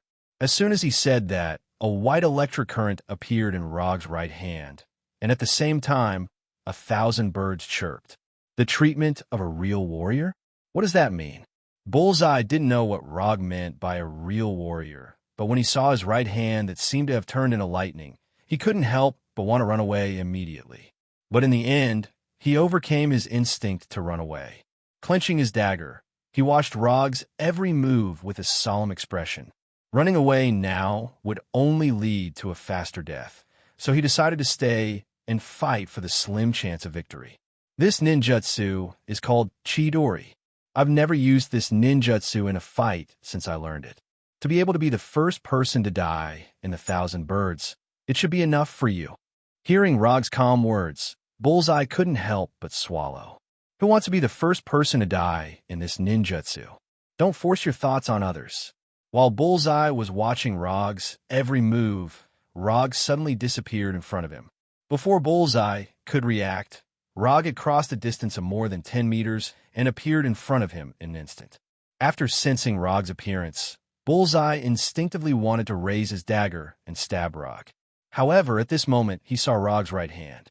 He saw the right hand that was inserted into his chest, and, at the same time, it was shining with white electricity. What did he do that? Before Bullseye could come to a conclusion, a mouthful of blood gushed up his throat. Just as Bullseye was about to vomit blood, Rog disappeared again and reappeared 5 or 6 meters away. Puff! Bullseye spat out a mouthful of blood uncontrollably, then fell to his knees powerlessly. Although Bullseye did not observe his wounds carefully, as a top assassin, Bullseye knew very well that Rog's right hand, which was covered in white lightning, had pierced through his body. You are really a monster. After saying that, Bullseye fell to the ground as if he had lost all his strength. He had completely lost his life. Glancing at the lifeless Bullseye, Rog picked up the backpack that had just been thrown away and then found a random laboratory to clean the blood on his right hand.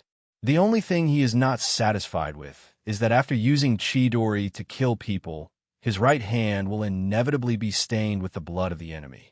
It was troublesome to wash his hands after killing someone.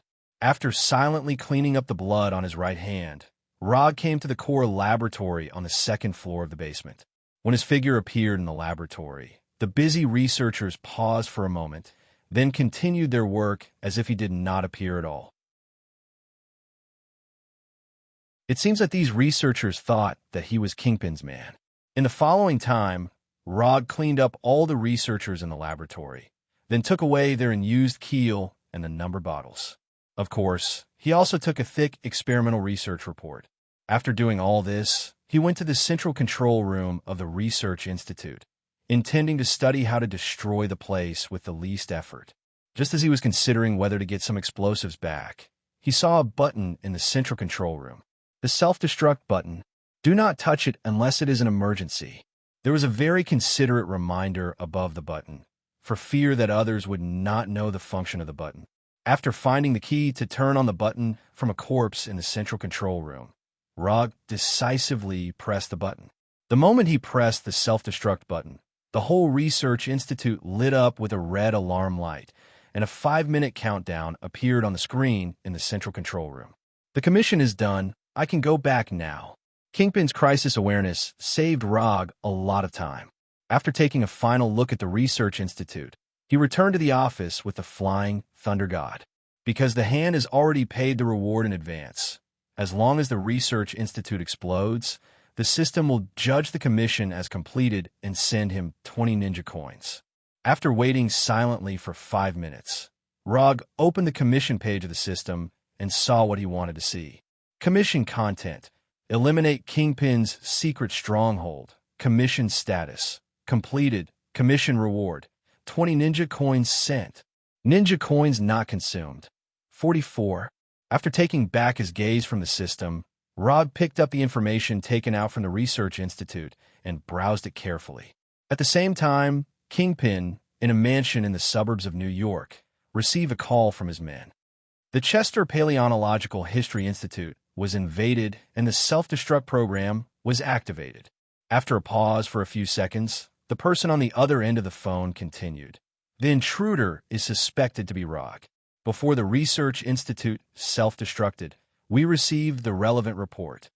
In addition, Bullseye has lost contact with Mr. Negative and is suspected to be dead. After saying that, the person on the other end of the phone didn't even dare to breathe, silently waiting for Kingpin's answer. After listening to the report, Kingpin didn't give a reply immediately. After nearly a minute of depressing atmosphere, Kingpin finally said, "Got it. From now on, send someone to follow the 5 guys in the hand 24 hours a day and keep an eye on all their bases." After saying that, Kingpin directly crushed the phone in his hand. He didn't say how to deal with Rog because he wasn't sure if he really wanted to fight with Rog. In the face of people like Rog, unless he had absolute confidence in killing him, any action may cause him to resist fiercely. Thinking of this, Kingpin felt a faint tingling in his right hand. New York, in a secret base in the hand of the hand of the hand of the hand, 5 fingers appeared together in a room. Rog has destroyed the Chester Paleontological History Institute. We now have more time to arrange the previous plan, Savant said with a serious face. At the same time that Kingpin received the news, the hand also received the news. This won't take too long. Kingpin will find out sooner or later. We must act as soon as possible. Murakami also gave his own suggestion.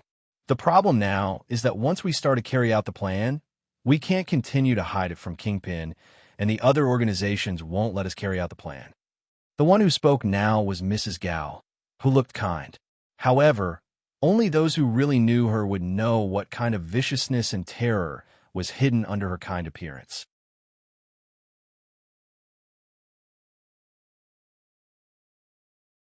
Chapter 48.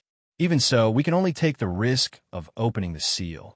If we don't do anything, Kingpin will study the effect of the dragon bones sooner or later, and it will be much more difficult for us to take the dragon bones then.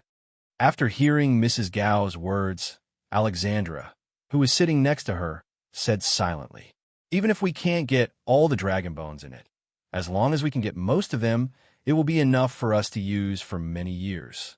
Bodu also expressed his opinion. "Then let's start voting now. Those who agree to take action immediately, raise your hand." After speaking, Savant took the lead in raising his right hand, and Murakami, Alexandra, and Bodu also raised their right hand. Except for Mrs. Gao, the other 4 fingers of the hand agreed to take action immediately. Now that everyone has agreed, let's arrange the next task. We don't need to worry too much about Kingpin for the time being.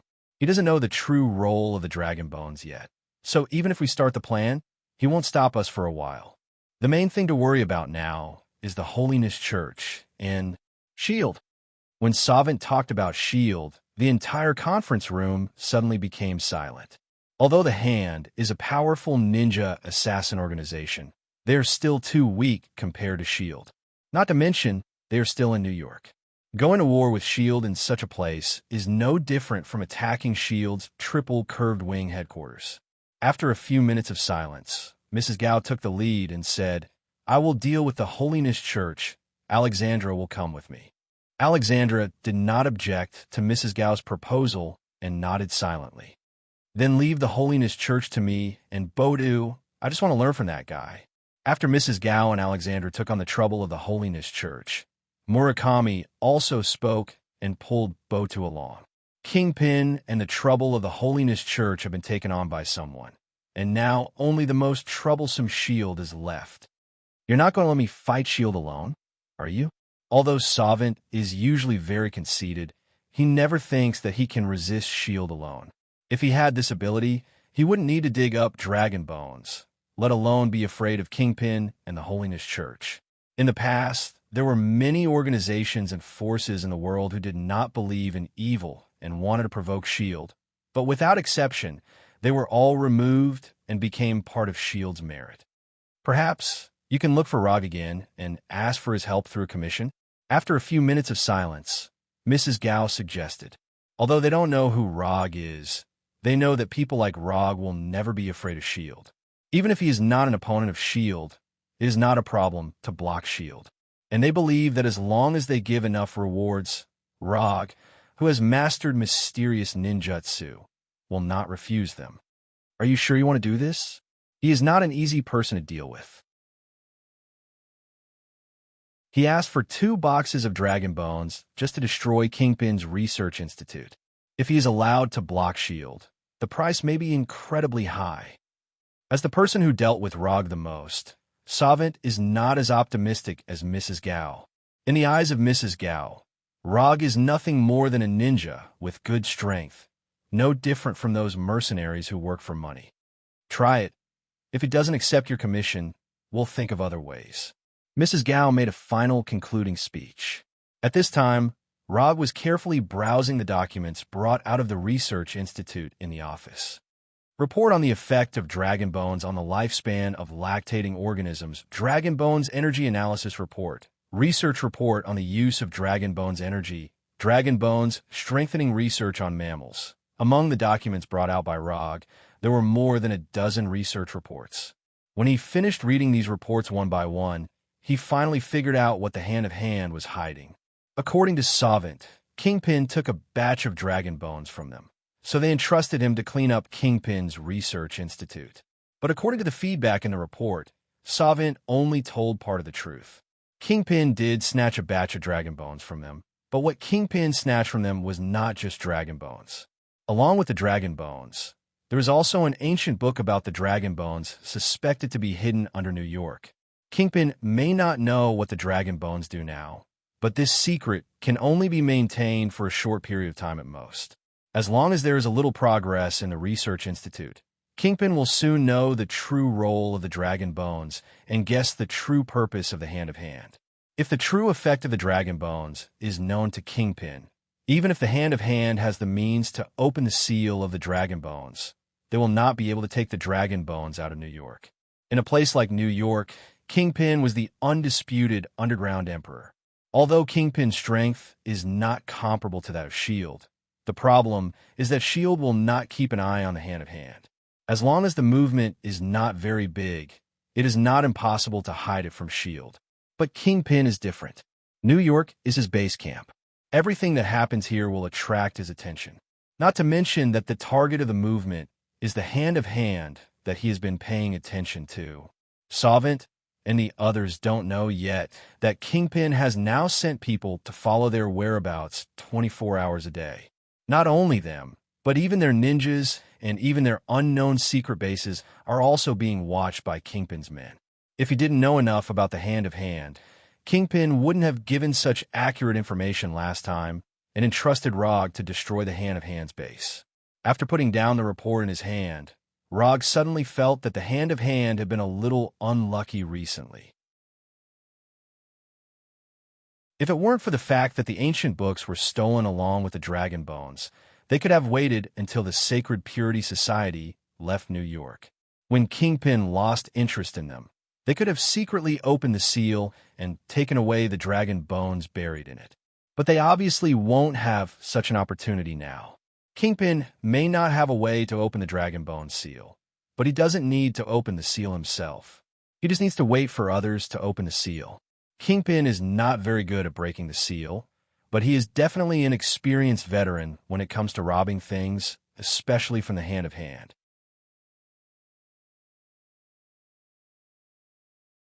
Chapter 49. Although Rog was not sure what the hand of hand would do, he had already made a decision. That was to add some extra difficulty to the hand of hand's already difficult situation. How could extorting the hand of hand compare to robbing the hand of hand in broad daylight? As for the hand of hand's favorability, he did not care about it at all.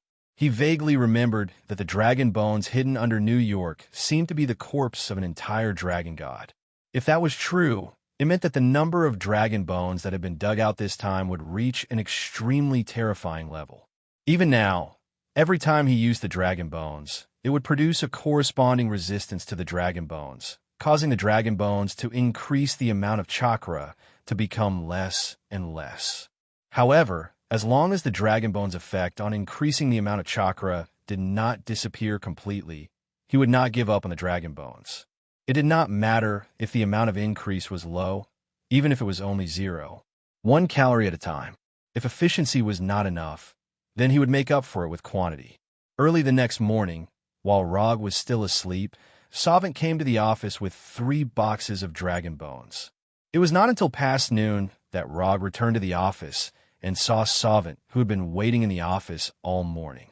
Although Savant had not said anything, the purpose of his visit could be guessed just by looking at the 3 suitcases that were exactly the same as the last time. Come in and talk. No matter what, Savant was still his previous client, so Rog did not chase him away directly. Instead, he let him into his office. Mr. Rog, we were very satisfied with the previous commission, so we want to commission you again. These 3 boxes of dragon bones are the deposit for this commission. The hand of hand did not have many dragon bones left, so these 3 boxes of dragon bones were considered a great show of sincerity to them. Since you're so generous this time, the commission must not be simple. Tell me, what do you want to commission this time? After reading the reports of the Kingpin Research Institute, Rog knew very well what kind of situation Hand was facing now, so he was not surprised that Hand spent a lot of money to hire foreign aid. Since everyone is so familiar with each other, I'll be frank. The reason why dragon bones are called dragon bones is because they are the bones of a divine dragon.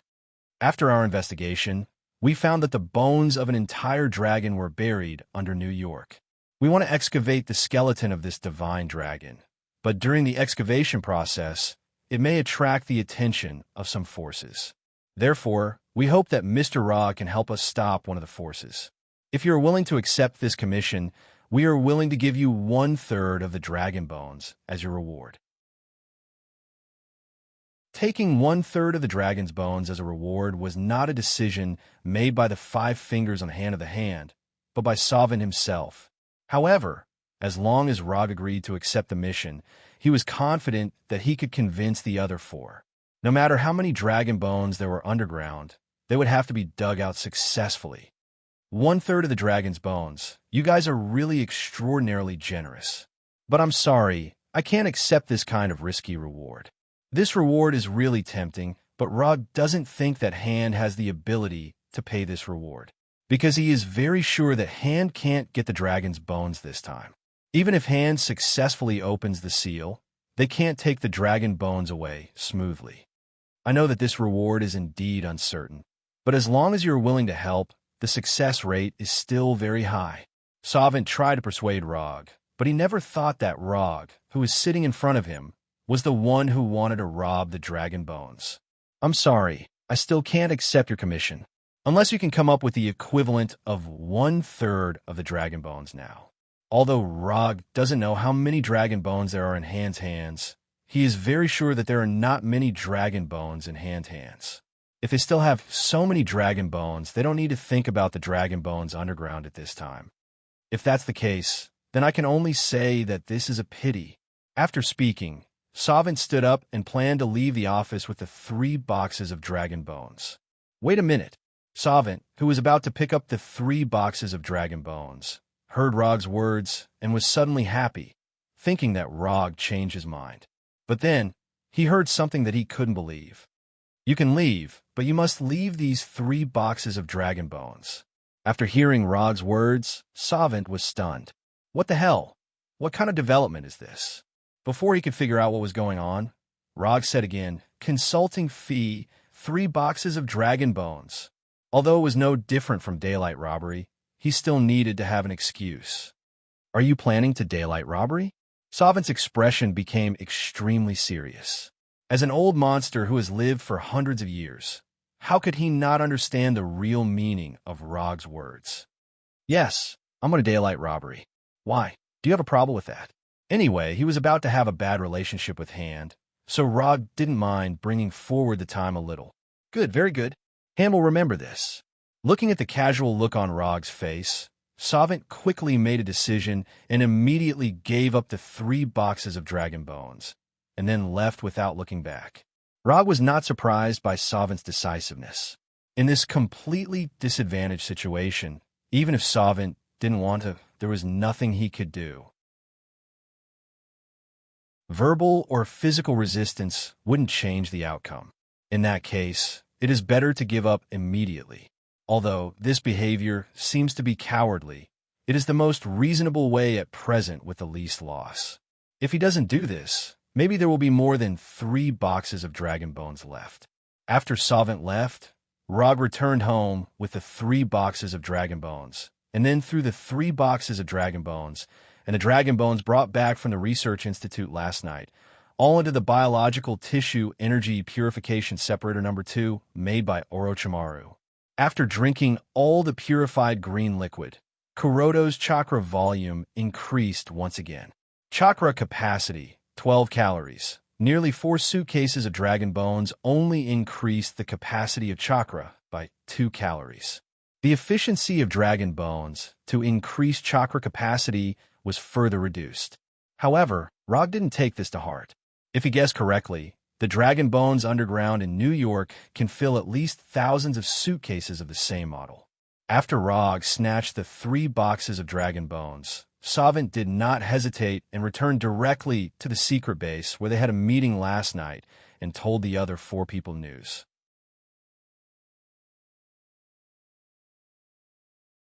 Chapter 50.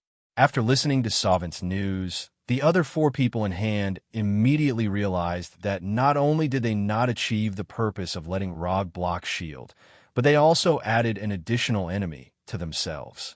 Since Rog dared to snatch the 3 boxes of dragon bones so simply, it means that he is also eyeing the batch of dragon bones underground.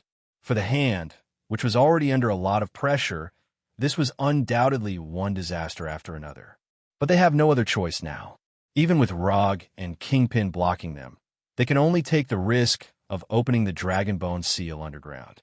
If they don't do it now, they will completely lose their last advantage when the specific location of the dragon bones underground in New York is exposed. The situation they need to face at that time will only be worse than it is now. After the amount of chakra further increased, Rog did not go to the office again, but waited patiently at home. Although he doesn't know when Hand will open the dragon bone seal underground, he is not in a hurry. Based on the information that Savanda had divulged, when the dragon bone seal was opened, there would be an obvious commotion. If not for this, Hand doesn't need to worry about being stopped by others at all. Time passed little by little, and after waiting patiently at home for a day, Rog didn't feel anything strange. The 3rd day, the 4th day, after waiting silently for 5 days, Rog still didn't notice anything strange. During these 5 days, although he never left home, he used chakra perception every hour to perceive the movements of the entire New York City. Even when he was sleeping, he would arrange for Shadow Clone to pay attention to the situation. These guys in Hand are really patient. In addition to Rog, Kingpin is also paying close attention to Hand's every move. But like Rog, he didn't find anything strange. Just when Rog thought that today would be a peaceful day, he was about to go to bed when he used chakra perception. Then, he sensed an abnormal energy fluctuation. Is this the energy fluctuation of the Dragonbone seal? He wasn't very sure because this was the first time he had sensed this type of energy fluctuation. However, he still decided to go over and take a look. If it was a mistake, then he would just treat it as a stroll before bed. Through the tactics that he had set up earlier, he used the flying Thor to arrive at the street near the source of the abnormal energy fluctuation. Then, he kept jumping from roof to roof and quickly rushed to the specific location of the abnormal energy fluctuation. However, when he arrived at the exact location, he did not see anything unusual. In front of him was a street with few pedestrians. Other than the occasional passing car, there was nothing unusual in the vicinity. There were only a few shops that were open. He used Chakra's sensing ability again, but this time he focused his senses on the humans. Every living creature would have a clear sign of life energy on them. The only difference was that the strength and form of life energy would be different. It turned out that they had dug a tunnel from somewhere else. It was a very old-fashioned method, but it was very useful. Through sensing the human life energy around him, he discovered a group of people who were active underground. Although he hadn't seen them yet, he could basically confirm that the group of people underground were the people of the Hand of Hand. This was because he had sensed Soanda in that group of people. Just as he was using the movements of the members of the Hand of Hand to speculate the specific entrance, a faint vibration suddenly came from the ground. This vibration only lasted for a few seconds, and the intensity of the vibration was not big. But not long after, the intensity of the vibration began to increase significantly, and the duration began to become longer. This small earthquake-like vibration lasted for more than a minute before it began to slowly disappear. Before the vibration disappeared, Rog used the body flicker technique to rush to the underground entrance. The entrance to the underground passage was arranged in a warehouse. In order to avoid unnecessary suspicion, the Hand of Hand only sent a few ninjas in normal clothes to guard the door of the warehouse. These ninjas were not so much used to guard the entrance as to act as a living alarm. After arriving at the door of the warehouse, Rog didn't waste time on these ninjas. Using a speed beyond the limit of human vision, he quickly came to these ninjas and then cut their throats with a kunai. After doing all this, he didn't stop at all and immediately rushed towards the inside of the warehouse. At this moment, the third vibration occurred. If the first two vibrations only made people feel a slight shaking, then this vibration was a large earthquake that was enough to destroy houses. Although this violent vibration only lasted for a short second or two, the damage caused was much more than the previous two combined, and at the same time, it attracted the attention of many organizations, especially those organizations that were originally concerned about abnormal events, such as S.H.I.E.L.D. The specific location of the epicenter has been determined. It is in Brooklyn, and the depth is only more than 60 meters. A researcher in a white coat told the specific location of the epicenter to a female agent in front of him with reddish-brown curly hair, a seductive appearance, a curvy figure, and a sexy charm. After the report, the researcher returned to work reluctantly, and when he turned around, he silently looked at the female agent. Although this seductive female agent looks weak, she is the best female agent in S.H.I.E.L.D., codenamed Black Widow. Natasha glanced at the specific address of the epicenter, and there was not much surprise on her face. A few minutes later, Black Widow left the base alone and drove a flashy motorcycle towards the epicenter. At the same time, Kingpin, who was extremely strong, also got on his private helicopter and flew toward the epicenter. Before Kingpin and Black Widow Natasha arrived at the warehouse with the hidden entrance, the old man with the Holiness Church ninjas rushed to the warehouse first.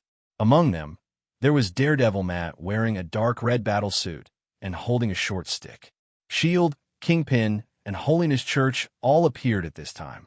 Rog, who has entered the underground passage, is not too worried about the things on the ground. Now he is rushing to the location of the Dragonbone seal at full speed. Just as the old man and others arrived near the warehouse, a group of ninjas in black ninja, clothes suddenly appeared and surrounded them. There were not many people from Holiness Church at this time. Even with Daredevil Matt, there were only 15 people. And there were hundreds of hand-hand ninjas surrounding them. In the middle of these hand-hand ninjas are Murakami and Botu.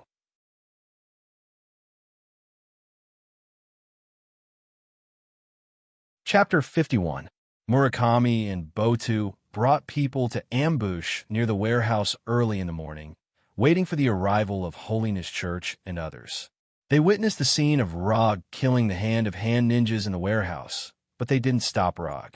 Their task was only to stop the people of Holiness Church. As for Rog, that was the task of others. While perceiving the entrance of the warehouse, Rog also perceived the existence of Murakami, but he didn't take them seriously. As long as they don't come out to stop him, Rog doesn't bother to pay attention to them. When the hand-of-hand ninjas appeared, the people of Holiness Church didn't say a word and directly took out their weapons and attacked the ninjas of Holiness Church, not caring about their numerical disadvantage. The number of ninjas of Holiness Church has always been less than that of hand-hand ninjas, but their individual strength is far stronger than that of hand-of-hand ninjas. Even an ordinary member of Holiness Church has the strength to fight against more than a dozen hand-of-hand ninjas at the same time. As for the staff elder, he can fight against dozens of hand ninjas at the same time. However, at this time, the staff elder did not attack the ordinary hand-of-hand ninjas. Now, he is fighting Murakami with a black katana. Like the staff elder, Daredevil Matt did not attack the ordinary hand-of-hand ninjas. His opponent was Botu, one of the 5 fingers of hand. While Murakami and Botu stopped the Holiness Church, Mrs. Gao and Alexandra led people to ambush at an intersection a few blocks away. It's a long distance from the entrance of the warehouse, but it's the only way to get to the entrance of the warehouse. The reason for their ambush here is simple. They are waiting for the people on Kingpin's side. If Kingpin mobilizes people to the warehouse, then this is the most suitable place for an ambush. In order to give the Solvent Underground enough time to open the seal and take away the dragon bones, Mrs. Gao, Murakami, and the others took away most of the power in the hand. As for those underground, they're all weak hand-hand ninjas. And according to their plan, the hand ninjas underground don't need to be too strong. They only exist for 2 purposes. One was to act as a porter and take away the dragon bones, while the other was to stop Rog. Although it seemed inconceivable, that was indeed their plan. In order to achieve this goal, they even took out a trump card that they had never used before. At this moment, Rog didn't know this. He was now moving quickly in the underground passage. Although this underground passage to the Dragon Bone Seal had been excavated at the last minute, it wasn't crowded at all. Instead, it was unusually wide. According to common sense, this kind of underground tunnel only needed to be big enough for normal people to pass through. There was no need to spend extra effort to make the tunnel bigger. However, the underground passage that appeared in front of Rog completely exceeded this standard, and it even reached the point where ordinary trucks could pass through. This is very abnormal, and abnormal means an ambush. After moving in the underground passage for a while, Rog stopped and once again used chakra perception. It was not much different from what he perceived before. The group of hand-hand ninjas underground was still busy, and there were no other people in the passage. The only difference was that the hand-hand ninjas on the ground were fighting with the Holiness Church.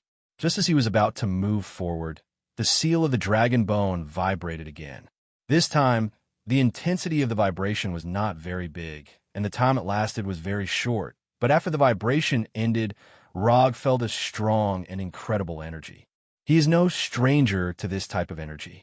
After all, he has improved a lot of chakra by relying on this energy in the past few days. This is the energy of the dragon bone, and it is so huge that it is shocking. Even an ordinary person would be able to clearly sense the existence of this energy.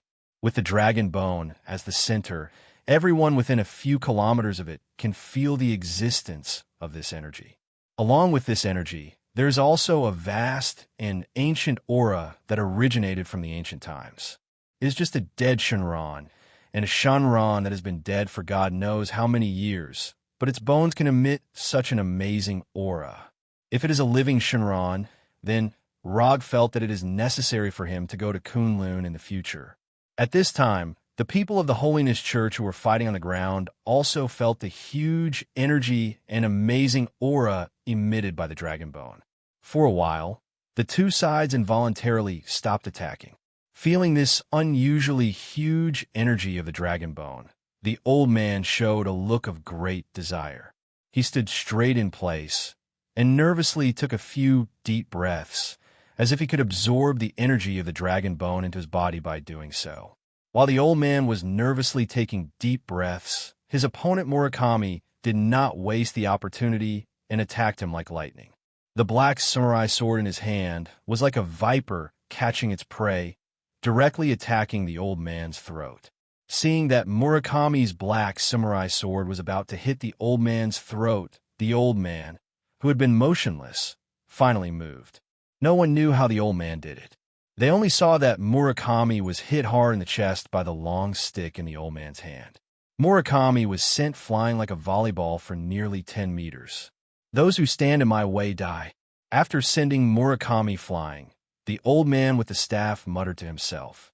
Although his voice was not loud, everyone present could feel the amazing killing intent he exuded. Daredevil Matt was a few meters away from the old man at this time. After hearing the old man's words, for the first time, he felt that he didn't know his master at all. At this time, the old man obviously didn't care about other people's opinions. After speaking, he took the long stick and walked forward unhurriedly. Hand ninjas were obviously not frightened by the old man's killing intent. After seeing the old man walking towards Murakami, these ninjas did not hesitate and immediately attacked the old man. Faced with the attack of these hand ninjas, the old man once again showed his super strength as a fighting master. An ordinary-looking long stick in the old man's hand was like a magic weapon, showing a terrifying lethality. It took only 2 or 3 seconds for the hand ninjas who attacked the old man to turn into corpses lying on the ground.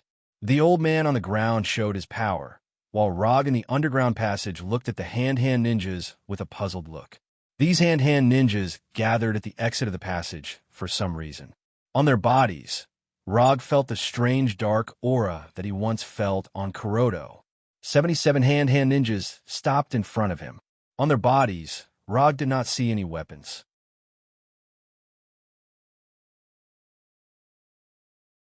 Chapter 52. You want to stop me with these people? Aren't you looking down on me too much? After perceiving the battle on the ground, Rog knew that the Tempest had arranged different plans for different enemies. One group of people intercepted the Holiness Church, and another group intercepted Kingpin. So he was very sure that these 77 ninjas were specially prepared for him by the Tempests. But there was one thing he didn't understand, that is, where did the Tempests get their confidence from, thinking that these ninjas could stop him? So far, the number of ninjas who have died in his hands has exceeded 200, and the comprehensive strength of those ninjas is stronger than the ninjas in front of him. Although he didn't know what the Tempests were thinking for the time being, he didn't intend to get entangled in this issue. Katan, Grand Fire Annihilation. Without any hesitation, Rog decisively used ninjutsu. A powerful flame spewed out from his mouth, like an angry fire dragon, flew toward the ninja of the Hand and Peace Society. Just after flying out a short distance, the flame had expanded to the point where it enveloped the entire passage. Almost in the blink of an eye, these flames came in front of the Tempests and completely swallowed them. These Tempests didn't make any evasive movements, and there was no room to evade. The shockingly powerful flames enveloped them and quickly burned their bodies. The excruciating pain caused them to involuntarily let out blood-curdling screams, one after another, resounding throughout the entire passageway. Looking at these Tempests and ninjas standing in place like puppets, Rog noticed that something was wrong. The huge and powerful flame disappeared after 5 or 6 seconds, and along with the flame, the lives of these Tempests and ninjas disappeared. However, within a few seconds, these Tempests and ninjas, who had turned into corpses, stood up again one by one.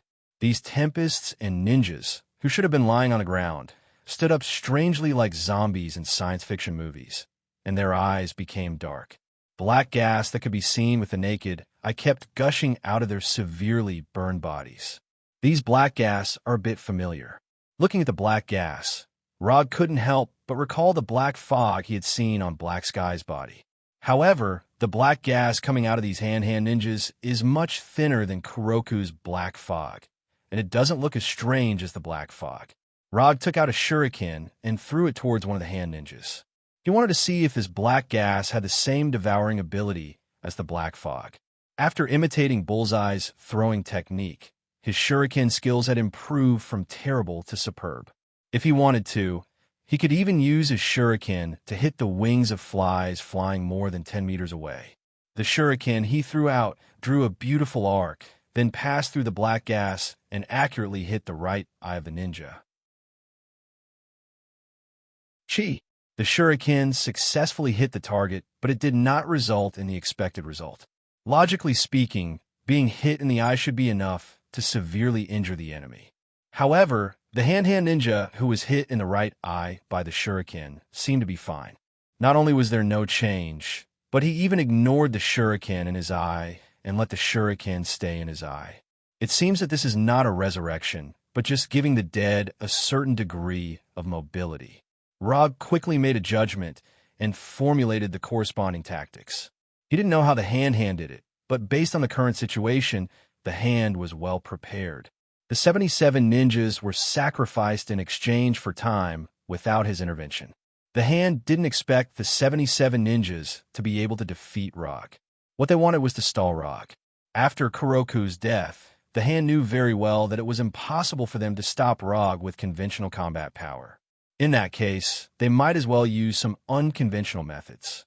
The reason why Kuroku was so powerful was that he was a vessel for the beast's possession, so he could exert strength far beyond ordinary people. The beast's possession could greatly enhance the vessel's strength, but there weren't many people who were suitable to be the beast's possession. An unsuitable vessel would die within a short period of time after being possessed by a beast. Although the hand didn't have a way to find a large number of suitable vessels, they developed a way to temporarily borrow the beast's possession strength based on the fact that the beast's possession would strengthen the vessel's strength. Since unsuitable vessels would die in a short time after being possessed by the beast's possession, it was better to directly provide some corpses that had just died for the beast's possession. This way, they didn't have to worry about the lifespan of the vessel. Anyway, they were already dead, so there was no need to worry about the lifespan. Through the resentment of the dead before they died, coupled with suitable black magic, they could create a batch of temporary vessels for the dead that could be possessed by the beast's possession. Although the temporary vessels created by this method were far inferior to Kuroku's, they had an absolute advantage in terms of numbers. Moreover, since they were already the vessels of the dead, they wouldn't have the weakness they had when they were alive.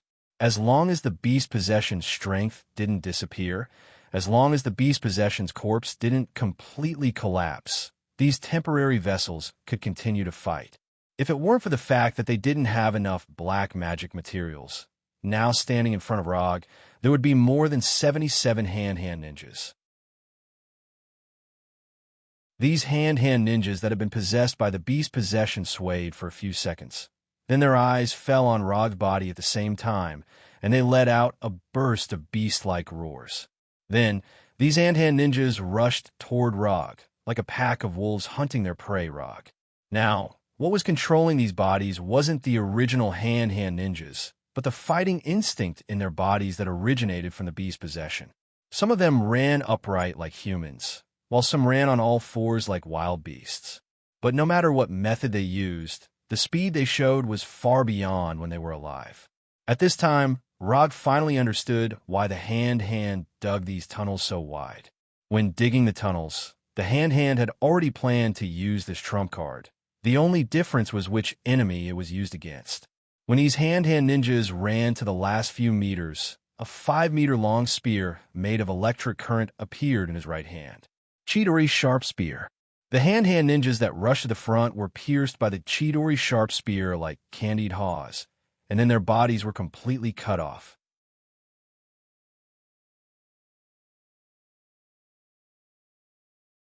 Chapter 53. After instantly dealing with the first few hand-hand ninjas, Rog's right hand waved to the right, and Chidori Aigai once again cut off the bodies of several hand ninjas. Although these hand-hand ninjas got stronger because of the beast's possession, their bodies were not strengthened to the same level as Kuroku. Even shuriken could successfully cause damage to them, not to mention the more powerful Chidori Aigai.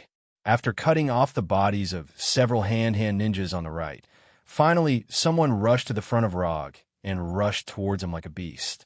Rog did not dodge, but ended the Chidori Aigai in his right hand, and then cast another lightning release ninjutsu. Chidori Flow. A visible light blue electric current appeared in an instant, and then hit the hand-hand ninjas who rushed towards him. Although the paralysis effect of Chidori Flow will not appear on these ninjas, but the specific attack power of the electric current itself is enough to repel them. These ninjas who rushed towards Rog, like a ball, flew out upside down and heavily hit the ninjas behind them, making the whole scene suddenly become very chaotic. After dealing with these close ninjas, Chidori Aigai once again appeared in Rog's right hand. After getting rid of a few more people, these hand-hand ninjas who have lost their mind finally made a new move. They no longer swarmed towards Rog, but began to try to attack Rog from different angles. Are you bullying me because I'm alone? The plan of these hand-hand ninjas can be seen at a glance.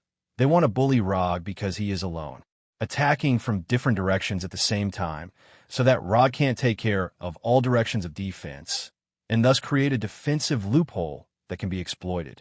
It has to be said that with the current IQ level of these ninjas, being able to think of this tactic is a very good progress. But they obviously underestimated Rog in front of them. After perceiving the thoughts of these ninjas, Rog did not let them down and cast the Shadow Clone Jutsu. Bang! 4 identical ninjas appeared on the left and right sides of the original body. This sudden change instantly broke the fantasy of these hand-hand ninjas. Isn't it a pleasant surprise? After these 4 shadow doppelgangers appeared, they also used Chidori Sharp Spear like the main body. Although these hand-hand ninjas are much stronger than when they were alive, even surpassing the average level of the Holiness Church ninjas. But in front of Rog, they were still too weak. They were so weak that a single attack could kill a few of them. If the 5 fingers on the hand knew about this, they would never have used this trump card on Rog. The old man with the staff dared to cause trouble for the hand-of-hand with more than 10 Holiness Church ninjas, while Rog was facing 77 opponents stronger than the Holiness Church ninjas. In Hand-Hand's opinion, this was already an extremely high level of treatment. But reality proved that this was far from enough. Under the simultaneous attack of 5 Rog, these hand-hand ninjas didn't last long. They were cleaned up and scattered in various places of the passage. Although these hand-hand ninjas who were cut off still had the ability to move, they couldn't stand up at all without a complete body. They could only helplessly flop on the ground like fish out of water. Rog ignored these hand-hand ninjas who could still move and walked directly past them towards the final location of the seal. At the same time as Rog ended the battle on the ground also came to an end. Not only did the old man with the staff defeat Murakami and Bodo, one of the 5 fingers of the hand, he also took the lives of dozens of hand ninjas. Under the leadership of the old man with the staff, the other Holiness Church ninjas also broke out with amazing combat power, repelling or killing all the hand-hand ninjas in front of them. Murakami and Botu retreated with the few remaining hand-hand ninjas, while the old man with the staff and others entered the underground passage and rushed towards the location of the Dragonbone seal. While the old man with the staff and Murakami and others were fighting, Mrs. Gao and others, who were lying in ambush on the other side, finally waited for Kingpin's men. Because Kingpin himself was not there, it was a sneak attack. Mrs. Gao and others quickly took the advantage and quickly killed Kingpin's men. Unlike the Holiness Church, Kingpin's men were not ninjas. They were holding firearms in their hands. But even so, in front of the hand-hand ninjas with cold weapons, these guys still couldn't take any advantage. Kingpin's men, as well as the hand-hand ninjas, fully demonstrated the gap between professionals and amateurs. These gangsters can bully ordinary people, But in front of the hand-hand ninjas, who have been strictly trained and take pleasure in killing, they're like a high school team that has entered the NBA arena, and they fully understand the gap in strength. When these gangsters were beaten by the hand-hand ninjas, Kingpin himself came to the warehouse where the underground passage was located with a team of 20 people. At that moment, Kingpin was still wearing an expensive suit. Beside him was a group of fully armed, ferocious mercenaries. This mercenary team is one of the trump cards that Kingpin spent a lot of money to build. All the members have real battlefield experience and have undergone professional special forces training. Before joining Kingpin's mercenary team, they were all members of the top special forces in various countries. For various reasons, they ended their military career early and joined Kingpin's mercenary team when they were still at their peak. Even in the face of the famous SEALs, they can have an absolute advantage in the case of the same number of people. Kingpin never expected those gangsters to be able to fight against the hand-hand ninjas. Those guys were nothing more than bait he threw to the hand. When the Holiness Church fought with the hand, Kingpin brought people to the vicinity and witnessed the whole process of the battle. However, he did not make a move, but waited patiently, waiting for the Holiness Church to open up a path for them without enemies. After the Holiness Church entered the underground passage, Kingpin also took people into the passage and, at the same time, buried several remote-controlled bombs in the passage. However, Kingpin didn't expect that not long after he entered the underground passage, S.H.I.E.L.D.'s Black Widow also came to the warehouse and followed behind them.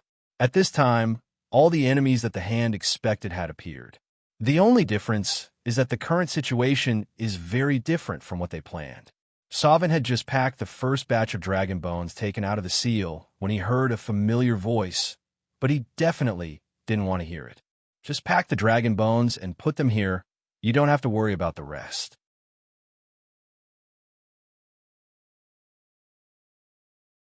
Chapter 54.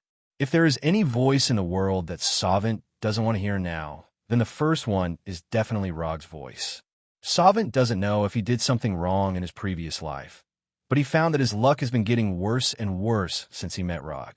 The first time he knew about the existence of Rog, more than 100 of his men died. The first time he saw Rog, his strongest man, Kuroku, died, and Erika was sent out. Although the first commission was successful, the price was temporarily increased, and he paid an extra box of dragon bones. Then he came to commission again, and he was robbed of 3 boxes of dragon bones. In order to prevent him from interfering with this plan, he even used his secret card, but he still appeared. Trying his best to calm himself down, Sewang turned to Log and tried his best to control his tone as he quietly said, "We were the ones who discovered this place, and we were the ones who opened the seal. If you want to take a portion of the dragon bones, I can agree. But you can't ask for it all at once. Even if you are strong, you can't be so unreasonable." If it weren't for the fact that he can't beat Rog, Sovereign wouldn't even want to say a word, let alone talk in such a tone. First of all, let me correct you. I don't need your permission to take away the dragon bones. Secondly, I'm being unreasonable, so what? Finally, I'll give you a warm reminder. Without the dragon bones, you will die later, but if you dare to stop me, you will die now. Rog ignored Sovereign's anger and said casually, regardless of whether Sovereign is willing or not, and regardless of what the Holiness Church and Kingpin can do, he will not hand over a single piece of dragon bones here. At this time, the hand-hand ninjas who were digging and transporting the dragon bones also noticed the existence of Rog and looked over. As long as Sovereign gives the order, they will attack immediately. After listening to Rog's 3 sentences, Sovereign's anger reached its peak. Even so, he forcefully restrained himself from making a move. Rog's last sentence is right. Without these dragon bones, at most, he won't be able to continue to extend his life in the future. But if he really fights, he doesn't need to think about the future. He will die here today. Although he has lived for hundreds of years, he still cherishes his life very much. If it weren't for this, they wouldn't have risked betraying Kunlun. Is there really no discussion at all? What do you think? If he wasn't the only one present, but all 5 of the hand's fingers were here, Sword might have tried to resist. But in this case, he doesn't even have the capital to resist. Okay, I admit defeat. After saying that, Suawanda turned around and left. At the same time, he signaled the ninjas to put down the dragon bones in their hands. You can go, but they have to stay. After packing the dragon bones, they can leave. The dragon bones haven't been completely mined yet, and Rog doesn't want to dig it himself. You stay and continue to dig until you finish digging, Sounder said, while suppressing his anger. Then he left alone. As for where he went and where he left from, Rog wasn't interested at all. The ninjas who were left behind watched Sovint leave, and then continued their task. It has to be said that the Hand of Hand has done a good job in training his subordinates. This is what it means to be a subordinate. They do what they say, and they don't say a word of nonsense. If their subordinates have the obedience of the Hand ninjas, those capitalists will wake up laughing in their sleep. With the efforts of the Hand ninjas, more and more dragon bones were excavated, and soon they piled up into a small hill. Looking at these dragon bones, Rog seems to see the picture of his chakra increasing. However, this beautiful imagination of his was quickly interrupted by someone. All the dragon bones here belong to the Holiness Church. Although the old man can't see, he can clearly feel the energy emitted by the dragon bones, the energy that makes him want to fight. After seeing the arrival of the Holiness Church, the Hand ninjas suddenly pulled out their weapons and were ready to fight at any time. Don't stop, keep digging, Rog said in a dissatisfied tone. After hesitating for a few seconds, these Hand ninjas finally put away their weapons and continued to dig. After hearing Rog's words, the old man's face suddenly became very ugly. Although he had only interacted with Roger once, he had deeply engraved Roger's voice into his mind. He remembered this guy who had once beaten him up like a sparring partner. Just as the old man was about to speak, Kingpin's voice came from a distance. What a big tone. Without my consent, your Holiness Church can't take away a single dragon bone. Although Kingpin only brought 20 people with him, if they really fight, these Holiness Church ninjas are really not his opponents. Not long after Kingpin's arrival, a seductive figure appeared at the exit of the passage. Black Widow Natasha. After seeing her figure, Rog frowned slightly. Why is this woman here? Is there no one else in the S.H.I.E.L.D. New York branch? Rog is no stranger to Natasha. They have met before. S.H.I.E.L.D. once sent special teams to capture him 3 times in a row. After failing 3 times, S.H.I.E.L.D. did not give up for the first time, but launched a relatively soft plan. The executor of the plan that time was Black Widow Natasha. If he hadn't known about the existence of Black Widow Natasha early, he would have almost failed that time. But he won in the end, and S.H.I.E.L.D. completely gave up the plan to capture him after that plan. Natasha also saw Rog for the first time, and like Rog, she also frowned slightly. She had originally thought that the inexplicable earthquake this time was just caused by the Hand and Kingpin. But now it is clear that Rog is also a part of it.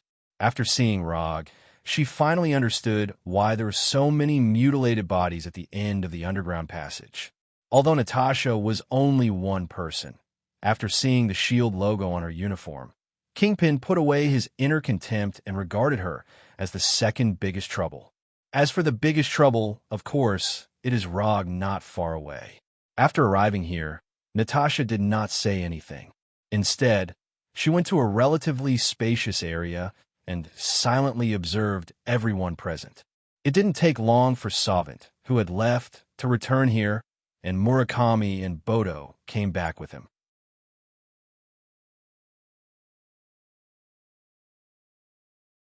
Chapter 55. In addition to Sovint, Murakami, and Botu, there were nearly 50 Hand ninjas who came back with them.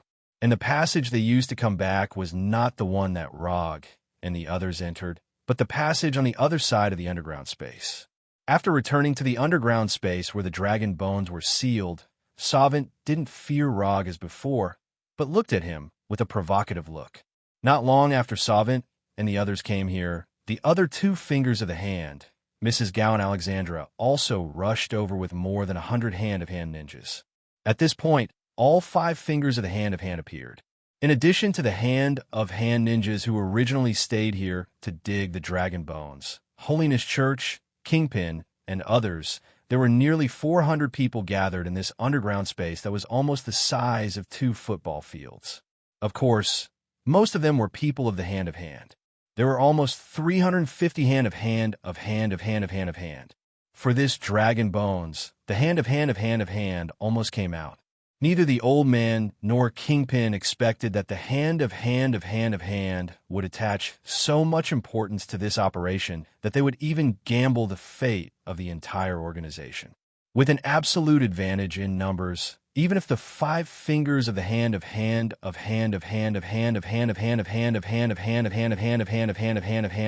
Holiness Church and Kingpin at the same time. As for Rog, the 5 fingers of the hand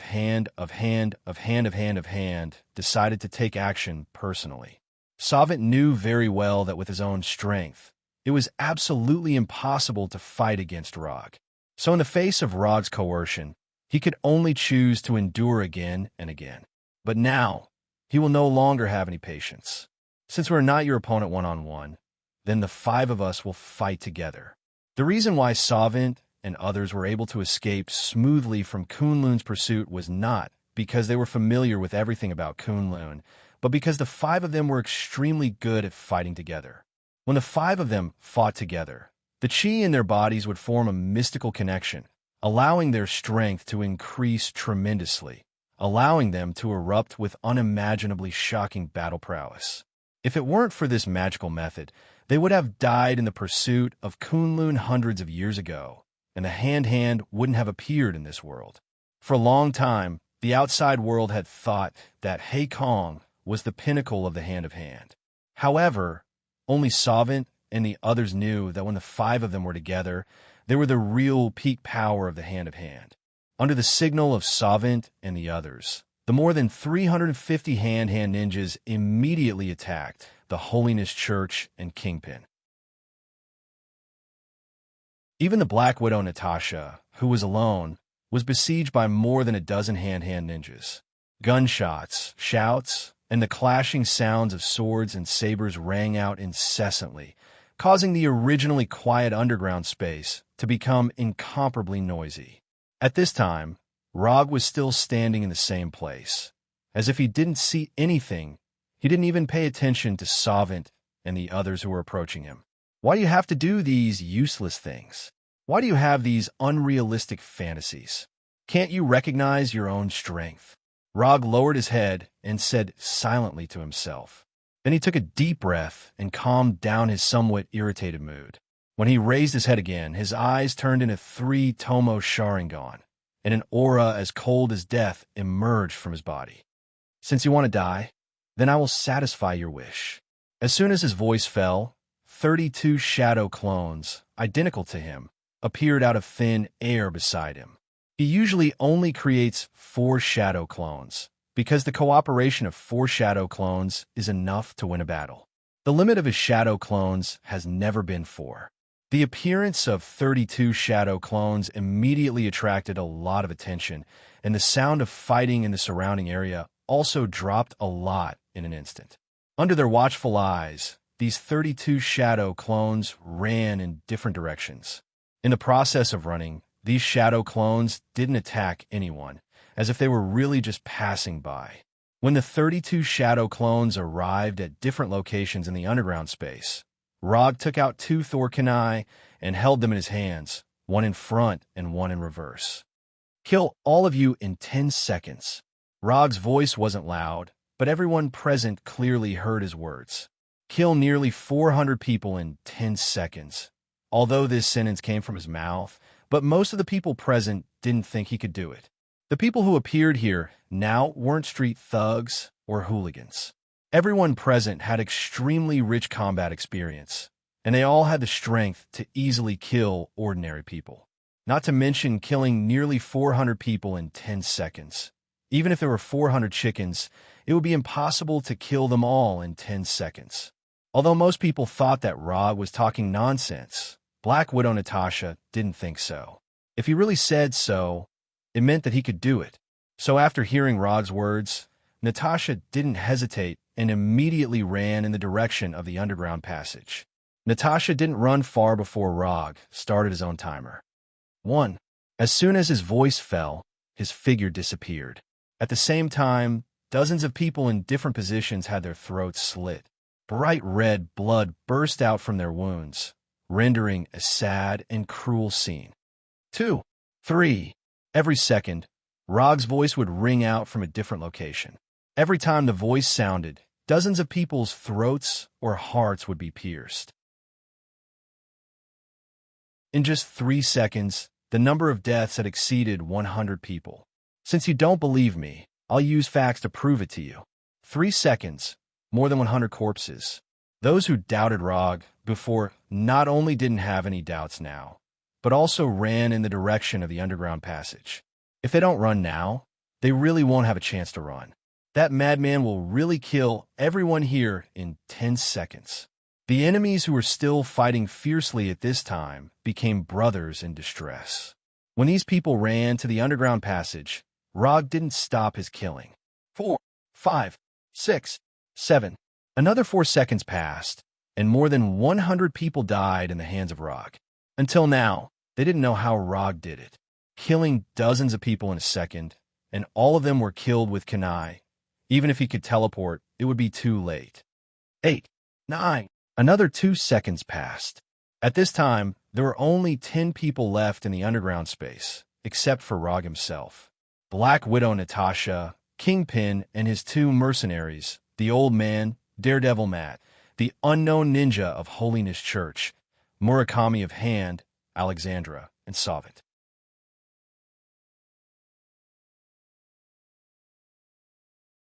Chapter 56. Nearly 400 people. After 9 seconds, only 10 people were left. This kind of efficient and terrifying killing efficiency shocked the rest of the people. It was only now that they finally understood why Logue had made such a solemn vow. In 10 seconds, kill all of you. This is not an unrealistic fantasy. This is just a notice. Natasha, who was the first to retreat, has already entered the underground passage at this time. And Kingpin, the Old Man, and the others are only a short distance away from the underground passage. But none of them knows whether they can enter the passage alive at the last moment. Unlike the Old Man and the others who desperately went to the underground passage, Savant and Murakami did not show any signs of retreat, but silently stayed in the same place, looking at the scene in front of them in disbelief. Hand, it's over. Even if they can leave here alive, the Hand can't avoid the fate of destruction. For this operation, they have mobilized almost all the manpower they can mobilize. All the ninjas in the organization are dead, and only 3 of the 5 fingers are left. Under such circumstances, even if they manage to escape alive, they would only be delaying their deaths by a little. If they knew the ending would be like this, they wouldn't have thought about the dragon bone here in the first place. Savanda accepted his fate and closed his eyes, waiting for the call of death. Rog didn't let him down. When Savant and Murakami were ready to meet death, he said the last time. 10. Rog's voice sounded again, like the call of death. The moment he heard Rog's voice, Savant felt a cold feeling across his throat. Murakami and Alexandra felt the same way. Even the Old Man and the others who were only a little distance away from the underground passage suffered a similar experience. However, what greeted them was not the feeling of a kunai across their neck, but the pain of a piercing heart. In the end, only 3 people entered the underground passage alive. As Natasha was the first to react, she was the first to enter the passage. Daredevil Matt was a step slower, but with his strong perception and good speed, he also stepped into the underground passage at the last moment. The last one to enter the underground tunnel was Jean Ben. The chance to enter the passage alive originally belonged to one of Kingpin's mercenaries. But at the last moment, Kingpin used this lucky mercenary as a shield and used the mercenary's life in exchange for a chance to leave alive. After Natasha and the other 2 entered the underground tunnel, Rog stopped his slaughter and put away the Thor kunai that was covered in blood. In order to finish off nearly 400 enemies in 10 seconds, he used a tactic that he had long prepared but had never used in battle. Flying Thor Killing Array. 32 shadow clones meant 32 Thor coordinates. When the original body uses the flying Thor coordinates on the shadow clone to teleport and kill, the shadow clone also uses the same method to teleport and attack. Every second, it is equivalent to 33 Rog attacking at the same time. The mutual transfer between the original body and the 32 shadow clones also provides more possibilities for subsequent transfer and teleportation, and finally creates this terrifying killing efficiency. Now, in the huge underground space, only Rog and his shadow clone were still standing. All the enemies were dead, but he did not remove the shadow clone, but gave them a new order. Pack and transport the dragon bones. Although the ninja in his hand has excavated and packed a part of the dragon bones, there are still many dragon bones that have not been excavated. He does not intend to let go of any of the dragon bones here. When Rog's shadow clones began to excavate in an orderly manner and sent the packed dragon bones home one by one, Daredevil Matt in the underground passage stayed in the passage with a complicated expression on his face. Matt knew that Rog had nothing to do with a good person in the traditional sense. But what he didn't expect was that Rog's attitude towards life was more indifferent than he thought. Nearly 400 people were killed just like that. And after killing them, there was no emotional fluctuation at all. It was as if the people who had just died in his hand were not living humans, but ants. Matt felt a little sorry for the death of others, but it was only a pity. But the death of the old man made him unable to calm down for a long time. Although he didn't agree with some of the old man's practices, in any case, the old man was his master, the one who taught him how to fight. His master was killed just like that. As an apprentice, it would be abnormal if he didn't have any reaction at all. Matt, who was in a complicated mood, finally left the underground passage. As for whether he will take revenge on Rog in the future, only he knows. Unlike Matt, who was in a complicated mood, Kingpin was in a very good mood at this time, although he also lost an extremely strong mercenary team. Although Kingpin didn't even get a piece of dragon bone, Rog's killing helped him solve a rather troublesome enemy. The 5 fingers of the hand are dead, and so are most of the ninjas. Even if there are a few scattered ninjas outside, they can't make any waves. This also means that he can easily occupy everything left by the hand. A strong mercenary team died, and he got all the assets and territory left by the hand. No matter how you look at it, he has made a profit. At the same time, Kingpin silently made a decision that he would never provoke Rog in the future unless necessary. Natasha was the last to leave. She had planned to go over and say a few words to Rog, but she finally gave up this plan and began to return to the New York branch of S.H.I.E.L.D. After explaining to the Shadow Clone, Rog returned home and then asked the Shadow Clone to put the dragon bones he had brought back into the biological tissue energy purification separator number 2. After a night of constant efforts, Rog harvested a whole barrel of purified green liquid. Separator number 2, which had been working under a high load for the whole night, exploded in protest in front of Lucian after the last keel was purified. Looking at the large barrel of green liquid in front of him, Rog sighed first, then took out a cup and filled it with it. It took more than 3 days for him to finally drink all the green liquid purified by the dragon bone, and at the same time, he silently made a decision. In the future, I will never drink green things. I hate green.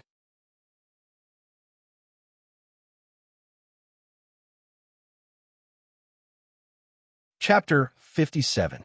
After drinking all the green liquid purified from the underground dragon bones, Rog could clearly feel the increase in his chakra capacity.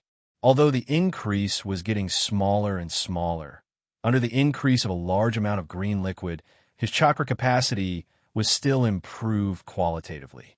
In order to confirm how much his chakra capacity had reached, he opened his attribute panel.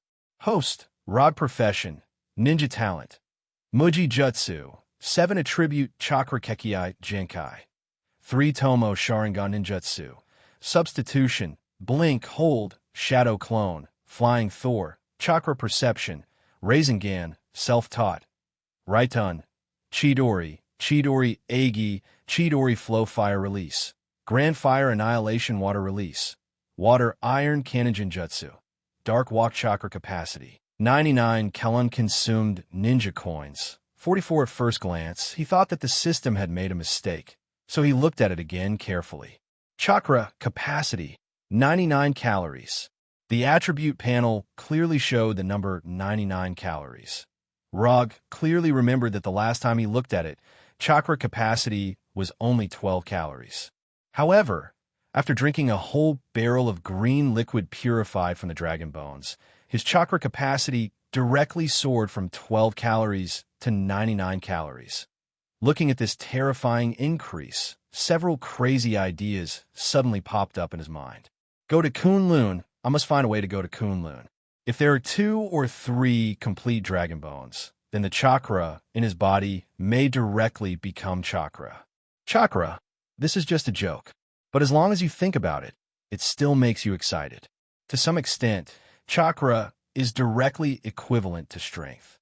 After all, the ninja who can get anything by clapping his hands did this. Thinking of this, he became even more excited.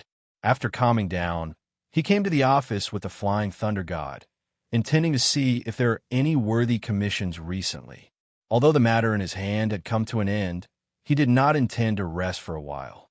After obtaining so much chakra, his desire for a certain ninjutsu has also increased. So he decided to work hard to take more tasks so that he could have more ninja coins. Although he was eager to accept more commissions, he couldn't help but frown after reading the commission documents organized by Erica.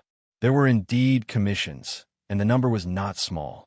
The rewards given by the clients were also very generous. But the content of the commission, weren't there any normal people who had come to commission him recently? He had seen a lot of strange commissions before, but today's commission really refreshed his knowledge. A famous rich woman in New York City, through her private butler, had left a simple and generous commission. Rog vaguely remembered that this rich woman didn't seem very old. Last year, when this rich woman's husband passed away, there was an interesting headline in the newspaper saying that this was the 3rd time this rich woman, who was less than 40 years old, had attended her husband's funeral. Is there a problem with the reputation that has been spreading recently? Why would such a request appear? This was simply an insult to a young and strong man like him. Perhaps many men don't mind this kind of insult, but he minded it very much because he was a person who liked to take the initiative to control the rhythm. Just as he was letting his imagination run wild, a woman with a curvaceous figure, exuding sexiness from head to toe, arrived at the office. Hello, my name is Natasha, a friend of Rog. Is he in the office now? Natasha asked Erica calmly on the surface, but her heart was already full of doubts. When did Rog find such a female assistant? Although Erica was now wearing a common workplace suit, Natasha could see at a glance that Erica was a fighter with rich combat experience. Erica didn't answer Natasha directly, but went directly to the door of Rog's office, knocked gently on the door, opened the door, and walked in. Before opening the door, Erica didn't know whether Rog had come or not, so she had to come here to confirm. There's a woman outside, saying she's your friend. She said her name is Natasha. Just as Natasha could tell at a glance that Erica was not an ordinary assistant, Erica could also tell that Natasha was different from the rest. Let her in. He was not surprised that Natasha would come to him at this time, because even if it wasn't Natasha, Shield would have sent someone else. Ines, H-I-E-L-D. There are only 2 people who have anything to do with Roger. One is Coulson, who has a higher hairline than ordinary people, and the other is Black Widow Natasha, who is now sitting in front of him without saying a word. Let's get straight to the point. What can I do for you? If it was any other man, being stared at by Natasha without saying a word, he might have been at a loss. But Rog won't. After all, he has experienced these things long ago. I haven't seen you for so long, and this is your first sentence. Natasha did not answer Rog's question directly, but said in a voice that could easily make a man lose his mind. All right, quit while you're ahead. If something really happens, you will regret it. Looking at Rog's unchanged face, Natasha finally changed back to her normal appearance and said calmly, The Bureau asked me to ask you if I can buy some dragon bones from you. Our researchers are very interested in these dragon bones. If you want, we could buy some at a high price." After listening to Natasha's words, Rog glanced at her and said silently, "It seems that the last legacy of Hand has been received by you. I thought it would be Kingpin who would finally eat the legacy of Hand. We only took a small part of it, and most of the rest is with Kingpin. The assets and territories in Hand have no meaning in the eyes of S.H.I.E.L.D. The only thing worth S.H.I.E.L.D.'s concern is the little dragon bones left in Hand. This is really in line with your style. You can go back and tell your one-eyed director that I will not hand over the dragon bones, whether in a transaction or in any other way. If he wants it, he can dig it himself. Maybe there are other dragon bones buried somewhere in the ground. Although he doesn't even have a dragon bone in his hand now, he still has to pretend. I will pass on your opinion. That's all for the dragon bones. We have a commission that you should be interested in." After that, Natasha took out a USB flash drive from her pocket and handed it directly to Rog. "Take a look at the content inside. I promise you will be interested."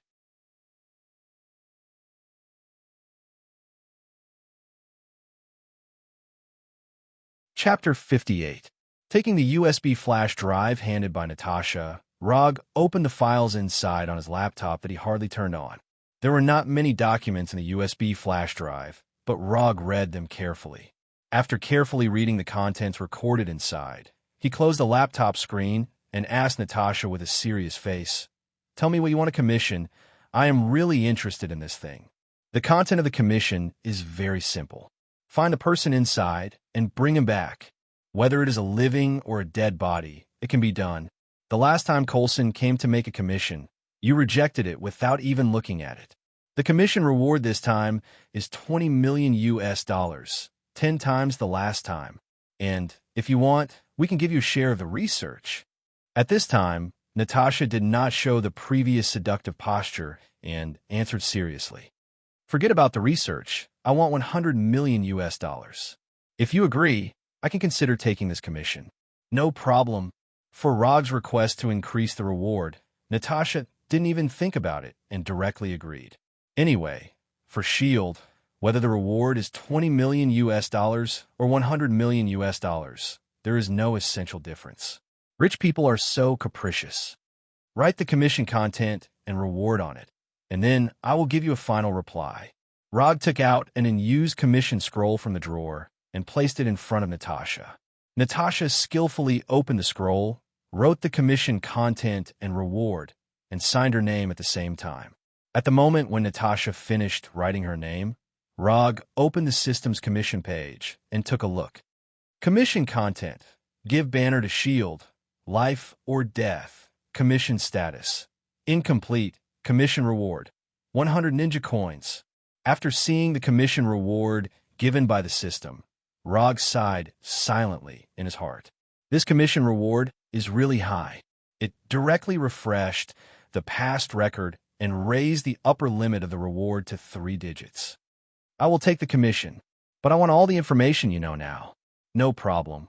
We will send it over later."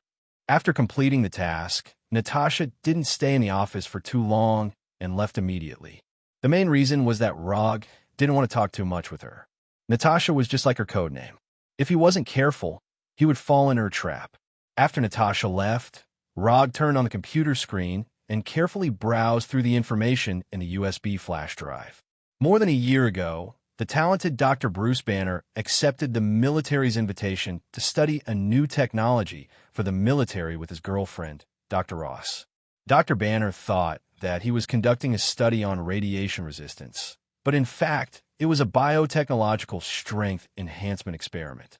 Simply put, it was an experiment to create a super soldier. But Dr. Banner didn't know this, and he was confident in his research, so he conducted human experiments on himself. As a result, a green monster was born. Comparing the birth process of Hulk in his memory with the information recorded in S.H.I.E.L.D.'s data, Rog did not find any significant differences. The information given by S.H.I.E.L.D. this time was actually complete, and it seemed that there was still a little sincerity. In Rog's memory, Dr. Banner was finally exposed in Brazil, but he didn't know the specific time of the exposure. Judging from the current information, S.H.I.E.L.D. doesn't know the specific location of Dr. Banner. Otherwise, they wouldn't have needed to come to him for a commission. Of course, it is not ruled out that S.H.I.E.L.D. has found Dr. Banner, but they can't bring him back. But in either case, he doesn't mind handing over Dr. Banner to S.H.I.E.L.D. A whole 100 ninja coins. This is a bigger temptation for him than $1 billion. The commission reward given by the system is indeed very exciting, but it also means that in the system's judgment, this is an extremely difficult task. Not long after Natasha left, a FedEx guy sent a document over. After putting down the document, the courier left the office at the speed of a 100-meter sprint, as if this was a battlefield where there was a risk of death at any time. If Rog was present, he might be able to recognize that the courier who sent the document this time was the one who sent the bomb last time. After taking the document from Erica, Rog browsed it carefully. As a guest, S.H.I.E.L.D. not only doesn't know the specific whereabouts of Dr. Banner, but even the information in their hands is still secondhand. At the end of the document, S.H.I.E.L.D. warmly wrote a line of remarks. All the intelligence information about Dr. Banner comes from General Ross, a lieutenant general of the U.S. Air Force. The relationship between S.H.I.E.L.D. and the U.S. military has never been good. S.H.I.E.L.D. doesn't like the brute force of the U.S. military, and the U.S. military also hates S.H.I.E.L.D.'s nonsense. If General Ross knew that his confidential documents had appeared in S.H.I.E.L.D.'s database, he wouldn't have been able to help but visit Nick Fury in person. Several months ago, General Ross lost track of Dr. Banner, and now he is looking for Dr. Banner all over the world. Just as Rog was considering whether to go to Brazil now, his mobile phone received a transfer message, and the transfer amount was exactly $100 million. This efficiency is good. I like it. Just glancing at the information on the phone screen, Rog turned his attention back to the document in his hand. He is now considering a question, that is, if he were to take a punch from Hulk head-on now, would he die on the spot? After careful and repeated calculations, he came to a not very good conclusion. If he is hit by the angry Hulk, the probability of him dying on the spot is as high as 50%. The probability of dying on the spot is 50%. The probability of dying in pain after a period of time is 40%, and only 10% is likely to be seriously injured or slightly injured.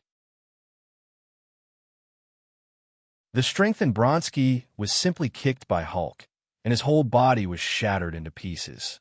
Although this guy later recovered, and finally became an abomination. However, Rog could roughly deduce what kind of situation he might encounter from Roland. Although his current body has been strengthened by chakra, it is estimated that it is similar to Bronski's. From this point of view, the difficulty of this commission is indeed very high. But if you think about it from another point of view, the difficulty of the commission may not be so high. You will only get hurt if you are hit, and you will not get hurt if you are not hit. Fighting without injury, this seems difficult. But for Rog, who has the flying Thor, this is not impossible.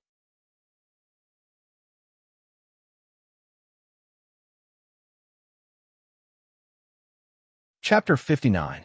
In addition to fighting without injury, Rog actually has another backup plan. It's just that this plan will cause extremely tragic sequelae, so he didn't consider it as his first choice. Using Jinjutsu on Hulk. Wait until he is exhausted, then come out to subdue him. The angry Hulk doesn't have much rationality, which means that using Jinjutsu on him will be unexpectedly effective. The only question he had to consider was how much collateral damage Hulk would cause if he lost his mind. If it's in the wilderness, Rog doesn't mind doing this. But if it's in a densely populated city, it's basically equivalent to detonating a high-yield nuclear bomb in the city, the kind that doesn't have radiation pollution. Unless he uses the anti-Hulk armor to fight Hulk head-on, exhausting his stamina and preventing him from expanding the damage. Or like a crazy Titan, he can use a set of overbearing military boxing to hit Hulk directly. After thinking about it, Rog decided to use his best method to deal with Hulk. Hulk's strength, endurance, and defense are all top-notch, but his speed is not very fast, and he can't fly. Although Rog can't fly himself, if he wants to fly to fight, it's not impossible. He won't forget that he still has a top-notch figure worth hundreds of millions in Tani's mansion. I wonder what it's like to wear Mark III and use ninjutsu. Will I become a technological ninja? Just as Logue's thoughts were running wild, the door of the firm was pushed open. A person who was obviously different from a normal human walked in. "Hello, you are?" Erica, who is an assistant, stood up and asked the visitor's identity. However, before the visitor spoke, Rog's voice came from the office. "Let him in." The visitor was none other than Frank, the Punisher whom he had sent to Wakanda half a month ago. After entering Rog's office, the Punisher put the huge bag on the ground and then said, "Vibranium, I brought it back." After that, the Punisher opened the huge bag that is big enough to fit a curled-up adult. Inside the bag was a pile of black ores that emitted a deep blue glow. Even those who did not understand vibranium would know that these ores were extraordinary after seeing these strange ores. I didn't find the heart-shaped grass. After I got the vibranium, I was targeted by the king of Wakanda with the title of Black Panther. His combat ability is not bad, and the combat suit he's wearing also has outstanding defensive capabilities. He led a team to hunt me down. I had no choice but to give up on the heart-shaped grass and leave Wakanda with these vibranium ores. The Punisher briefly recounted his encounter in Wakanda. "All right, thank you for your hard work. Rest for a while. I'll look for you when I need you." The Punisher nodded silently and left Rog's office. After the Punisher left, Rog took out his phone from the drawer and dialed a number. Since he had obtained the vibranium ore, the next step was naturally to find someone who could turn these ores into weapons. Coincidentally, he knew someone who could do that. After some communication that was neither complicated nor simple, Roger reached an agreement with the person on the other end of the phone. After hanging up the phone, he picked up the bag that was at least 30 to 40 kilograms and disappeared. In the blink of an eye, he arrived at a garage full of luxury cars. He placed the bag in his hand on a metal workbench. "Let's hope these things are really as good as you said."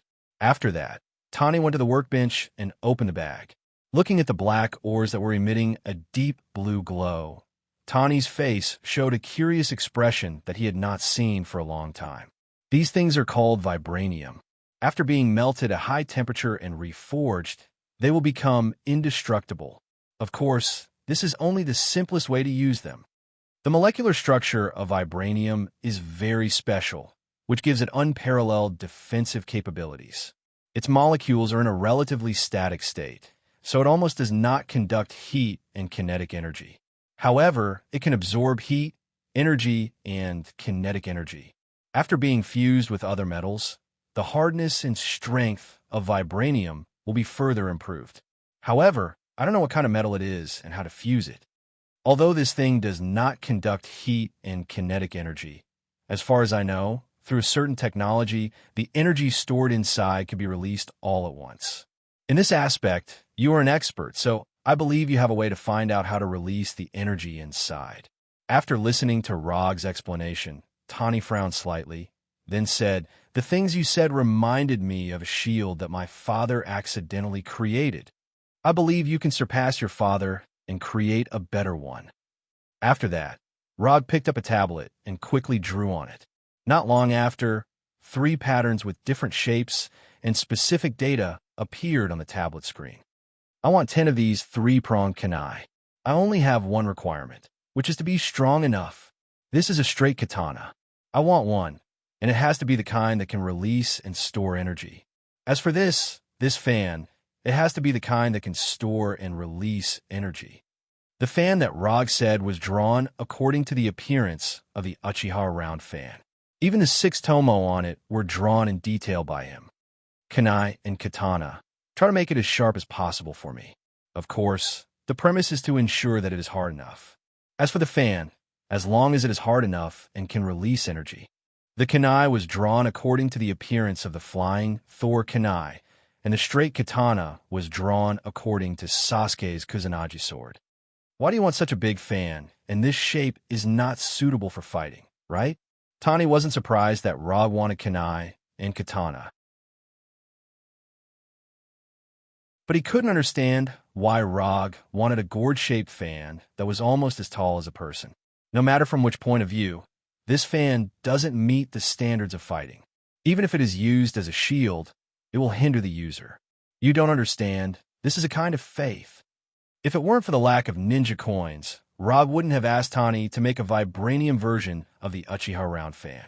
Although the original Uchiha round fan was made of wood, it wasn't ordinary wood. It was a part of the sacred tree. Not to mention, the original Uchiha round fan can absorb the opponent's attack and convert it into wind attribute chakra to reflect it back, and even small Baijidama can be reflected.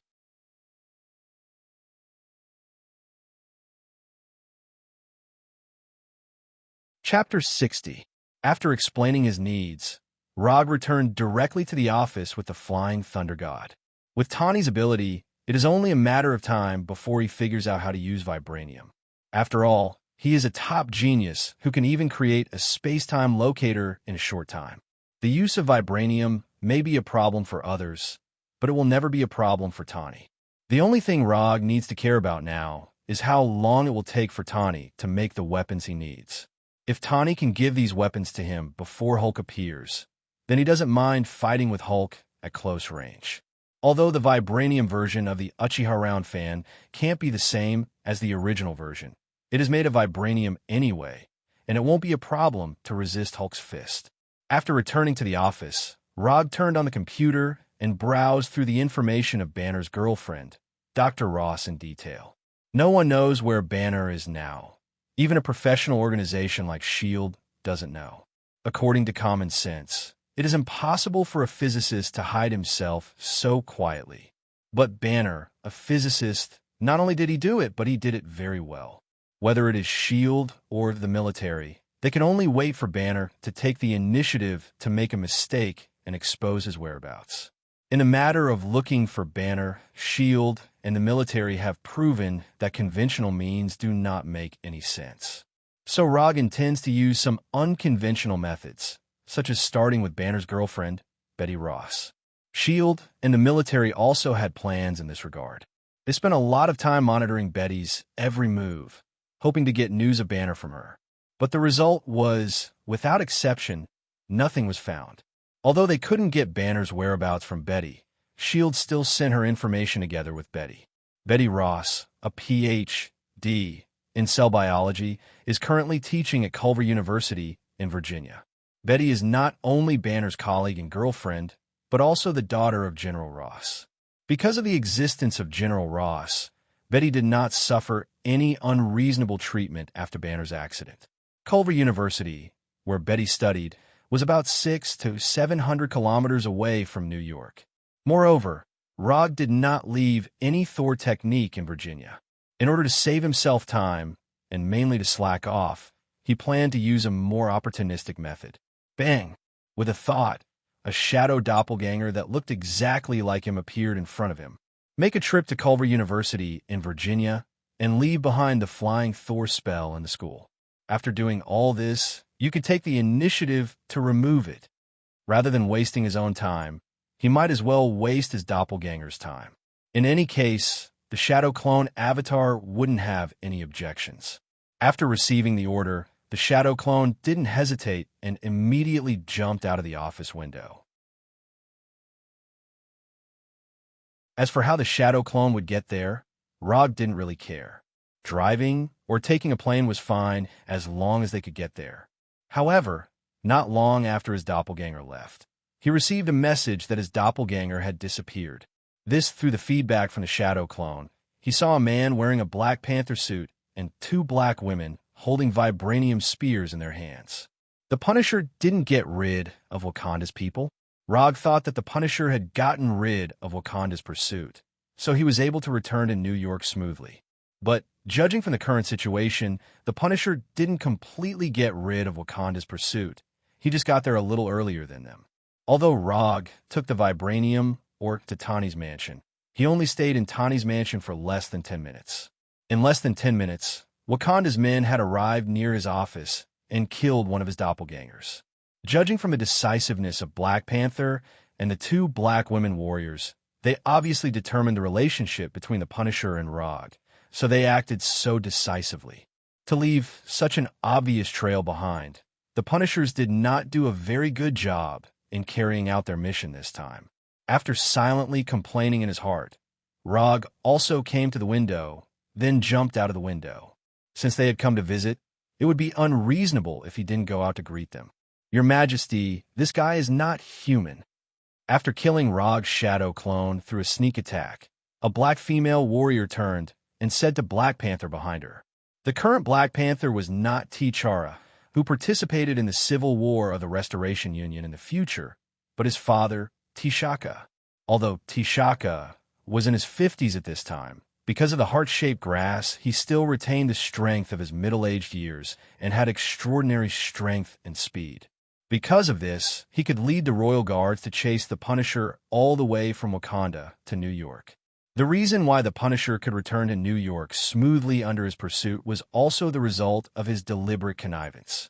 It was indeed difficult to kill the Punisher with a body of filth, but for Wakanda, who had super advanced technology, it was not impossible to catch the Punisher before he returned to New York. The reason why the Punisher was allowed to return to New York smoothly and gave the vibranium to Rog was purely because T'Chaka wanted to find Ulysses Crow, who had stolen a large amount of vibranium from Wakanda through the Punisher and Rog. But T'Chaka would never have thought that this matter had nothing to do with Ulysses Crow. And the vibranium stolen by the Punisher was also sent to Tani's garage by Rog. "The King of Wakanda personally brought the royal guards to my door. This is really my honor." Just as T'Chaka was about to take off the helmet on the Black Panther battle suit, Rog's voice sounded not far behind him. Without any hesitation, the current Black Panther T'Chaka immediately turned around and prepared to attack at any time. Because of the Black Panther battle suit, T'Chaka didn't think about defense at all. In his memory, the Black Panther battle suit represented indestructible. The Black Panther battle suit made of vibranium was indeed worthy of the word indestructible. But this didn't mean that the Black Panther battle suit would not suffer any damage. The moment he turned around, T'Chaka saw a pair of blood-red eyes. A pair of eyes he had never seen before, but instinctively perceived danger. Then, under the watchful eyes of the two black female warriors, Rog came in front of the motionless T'Chaka and hit him with a light blue raisin gun.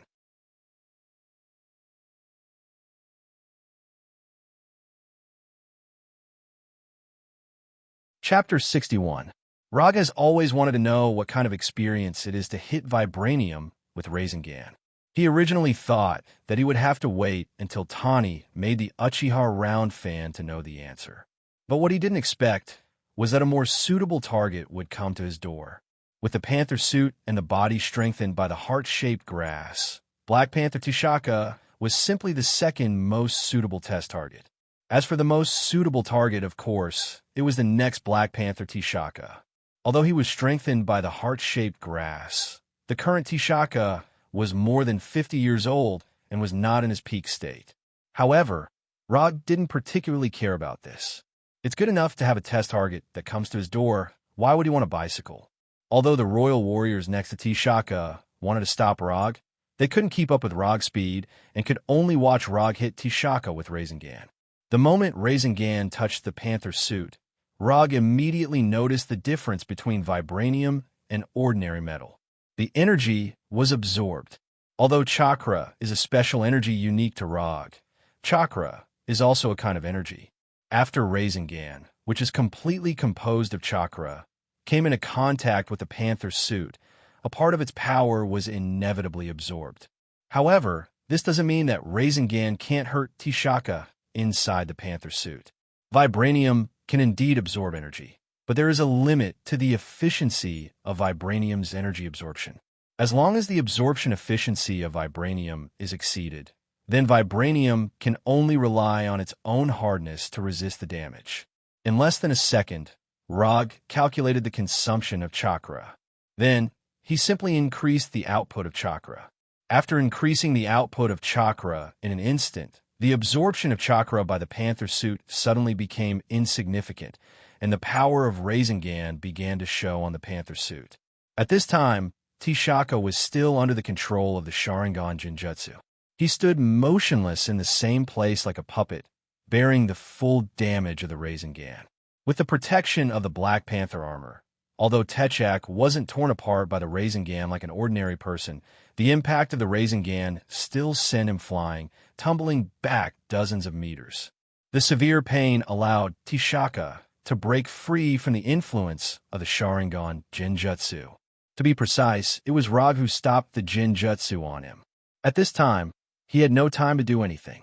His whole body crashed heavily into the outer wall of the house, blasting a big hole in the outer wall of the house.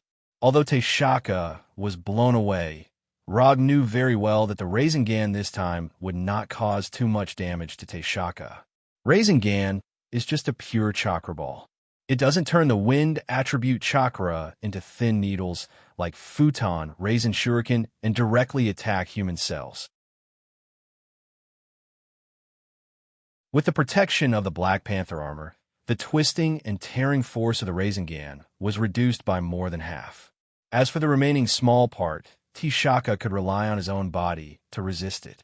As Rog expected, within a few seconds, T'Chaka came out of the hole in the wall. Except for some dust on his Black Panther armor, T'Chaka didn't look any different from before. However, this was just from the perspective of a bystander. T'Chaka himself knew very well that if it wasn't for the Black Panther armor made of vibranium protecting him, the Rasengan just now would have been enough to seriously injure him. Even if the armor mitigated most of the damage, the remaining small part of the power almost made him unable to get up. T'Chaka felt like he had just been hit by a speeding train. Moreover, the train was the kind that was rotating at high speed. This guy can break the defense of the armor. Although there was no gap on the Black Panther armor, this thought still emerged in T'Chaka's mind. T'Chaka stayed in place with extreme vigilance, not daring to approach Rog rashly, for fear that he would be hit by the Rasengan again. Even now, T'Chaka still felt a little dizzy, and there were bursts of stabbing pain in his body from time to time. T'Chaka didn't launch an attack, but his two female royal warriors didn't have so many scruples. After seeing T'Chaka come out of the hole in the wall, the two royal warriors raised the vibranium spears in their hands and fiercely stabbed at Rog. Just as the vibranium spears in their hands were about to pierce Rog's body, they felt a cold touch on their necks at the same time. What followed was intense pain and endless darkness. At this time, Rog was still standing in place. After noticing the attack of the two royal warriors, he directly took out two shurikens and casually threw them at them. After Bullseye's selfless teaching, his shuriken throwing technique had now reached an unimaginable level. As long as he wanted, he could make the shurikens accurately shoot at the enemy from any position and angle. After easily getting rid of the two royal warriors, Rog didn't even have the interest to look at their corpses. He directly used Blink and disappeared. The moment Rog's figure disappeared, T'Chaka was on full alert, guarding against Rog's attack. But his vigilance had no meaning. When he saw Rog again, Rog was already in front of him, and there was an extra Rasengan in his right hand that was several times bigger than the previous one.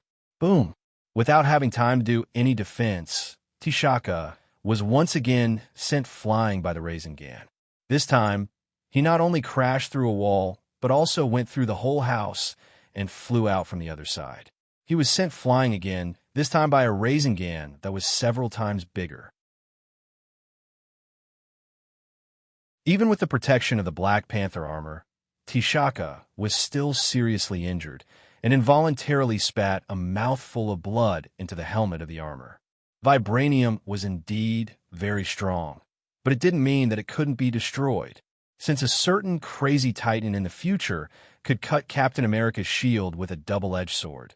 Then today Rog could also directly break T'Chaka's Black Panther armor with a Rasengan. Although Rog wasn't the crazy titan, T'Chaka's Black Panther armor wasn't the shield in Captain America's hand. In terms of defensive power, Captain America's shield was much stronger than T'Chaka's Black Panther armor. After being hit by two Rasengan in a row, T'Chaka had no intention of staying. Before he could send a signal, a strange-looking fighter took the initiative to fly over and fired a few shots at Rog.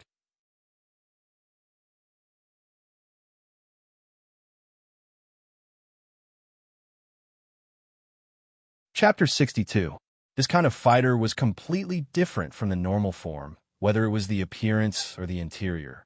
At first glance, one could tell that it came from Wakanda, a strange country that was both advanced and backward. When this strange fighter just opened fire, Rog used body flicker to move his position, easily avoiding the energy cannon attack of the fighter. When Rog dodged the attack of the fighter, T'Chaka, who had fallen to the ground, jumped up and ran in the direction of the fighter. Want to leave? Not so easy. Although his whereabouts were locked by Wakanda's strange fighter, Rog didn't care about the fighter's attack at all. From locking to firing, he had enough time to change his position. After dodging the energy cannon shot by Wakanda's fighter again, Rog created Shadow Clone to pin down Wakanda's fighter, while he used Body Flicker to appear behind T'Chaka. Without giving T'Chaka any time to react, Rog hit T'Chaka with a third Rasengan. Boom! T'Chaka, who was wearing the Black Panther armor, was once again sent flying. After crashing through several houses in succession, he finally stopped. It wasn't until T'Chaka was sent flying that the fighter pilot discovered that there were two identical Rogs on the ground. Before he could react, Rog Shadow Clone launched an attack at the fighter. Water Release, Water Cannon Technique. The strange liquid bullet hit the fighter at a speed faster than the speed of sound, leaving a finger-sized hole in the fighter's hull. The fighter's hull wasn't made of vibranium. After discovering this, Rog Shadow Clone didn't hesitate and once again used the water cannon technique. However, this time the liquid bullet didn't cause any damage to the fighter. Although the fighter's hull wasn't made of vibranium, the Wakanda engineers wisely added vibranium to the key parts that could cause serious damage. After all, only by staying alive can you deal damage. After being attacked by the Shadow Clone twice in a row, the fighter pilot finally reacted and pressed the energy cannon's firing button again. Boom! The energy cannon hit the position of the Shadow Clone, but it didn't cause any threat to the Shadow Clone. When the fighter's cannon's muzzle began to shine, the Shadow Clone used body flicker to leave the place. The energy cannonballs only hit the ground. Although Rog Shadow Clone was forced to retreat, the pilot of the fighter jet helplessly discovered that he was now in a situation where he could neither advance nor retreat. In order to pick up King T'Chaka on the ground, the fighter had to maintain a low altitude. Otherwise, T'Chaka would not be able to enter the fighter. However, if they maintained a low altitude, they would be attacked. And what's more troublesome is that from the second the fighter lifted its stealth state, the fighter's signal appeared on the radar of the U.S. military and shield. The U.S. military and shield can't leave the situation here alone. Unsurprisingly, the U.S. military and shield's fighters are now on their way. The longer this dragged on, the worse the situation would become. In desperation, the fighter pilot had no choice but to choose a more extreme solution. Activate all your weapons and forcefully clear the area. Although this would pose a threat to the lives of the surrounding civilians, the fighter pilot couldn't think too much at this time. The surrounding civilians were just a bunch of foreigners to him, while T'Chaka was his king. Sacrificing the lives of these people to save T'Chaka didn't seem wrong to him. Even if he would be severely punished afterwards, he didn't care. Although T'Chaka, who was knocked away, didn't know the fighter pilot's thoughts, he immediately reacted after seeing the weapons loaded on the fighter enter a state of activation. After seeing this scene, T'Chaka did not hesitate and immediately activated the communicator on his battlesuit and issued an order to the pilot in the fighter. Stop the attack. Stop the attack immediately. After that, T'Chaka stood up from the ground, took the initiative to take off the Black Panther helmet, and said to Rog not far in front of him, "This is a misunderstanding. I hope we can solve this problem in a peaceful way." After that, T'Chaka silently wiped the blood from the corner of his mouth. Things have developed to the present, and it has completely deviated from his plan. According to his original plan, they should have been able to capture Rog easily, and then get information about Ulysses Crow from Rog's mouth, and finally return to Wakanda with the information and the stolen vibranium. But he didn't expect that Rog actually had power far beyond his imagination. At first, he thought that the Shadow Clone was Rog, so he attacked the shadow clone together with the two royal warriors. Although their sneak attack was successful, the shadow clone that was attacked also turned into a cloud of smoke and disappeared. Just as they were puzzled, Rog rushed over, and then he was hit by 3 Rasengan. After being hit by the Rasengan 3 times in a row, he also roughly guessed Rog's plan. Rog is conducting some kind of test on him. It may be to test the power of the light blue energy ball, or it may be to test the defensive ability of the Black Panther battlesuit. But no matter what the test is, it means that Rog has no intention to kill him. As soon as he figured this out, he saw all the weapons on the fighter enter a state of activation. So he had to take the initiative to take off his helmet and admit defeat to prevent things from developing in a worse direction. After glancing at Taishaka, Rog first dispelled the shadow clone and then said, "Tell me, how do you plan to solve this misunderstanding peacefully? Can we talk somewhere else?" Taishaka pointed to the surrounding onlookers.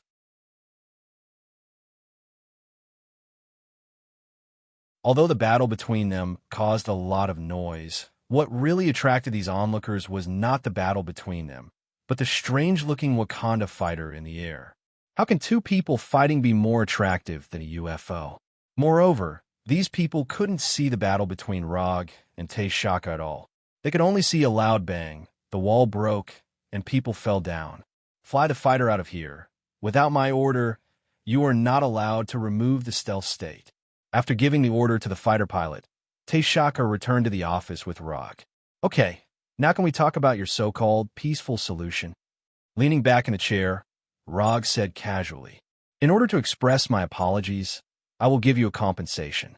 The specific content of the compensation is up to you. As long as I can do it, I will satisfy you." As Rog expected, Taishaka's so-called peaceful solution is to spend money to eliminate the disaster. As the king of a country, Taishaka has enough confidence to say such words. However, he obviously underestimated Rog. Is that so? Then I want a heart-shaped grass.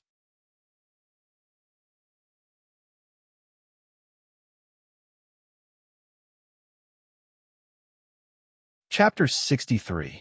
Taishaka was prepared for Rog to demand an exorbitant price, but after hearing Rog's words, he realized that he had underestimated Rog.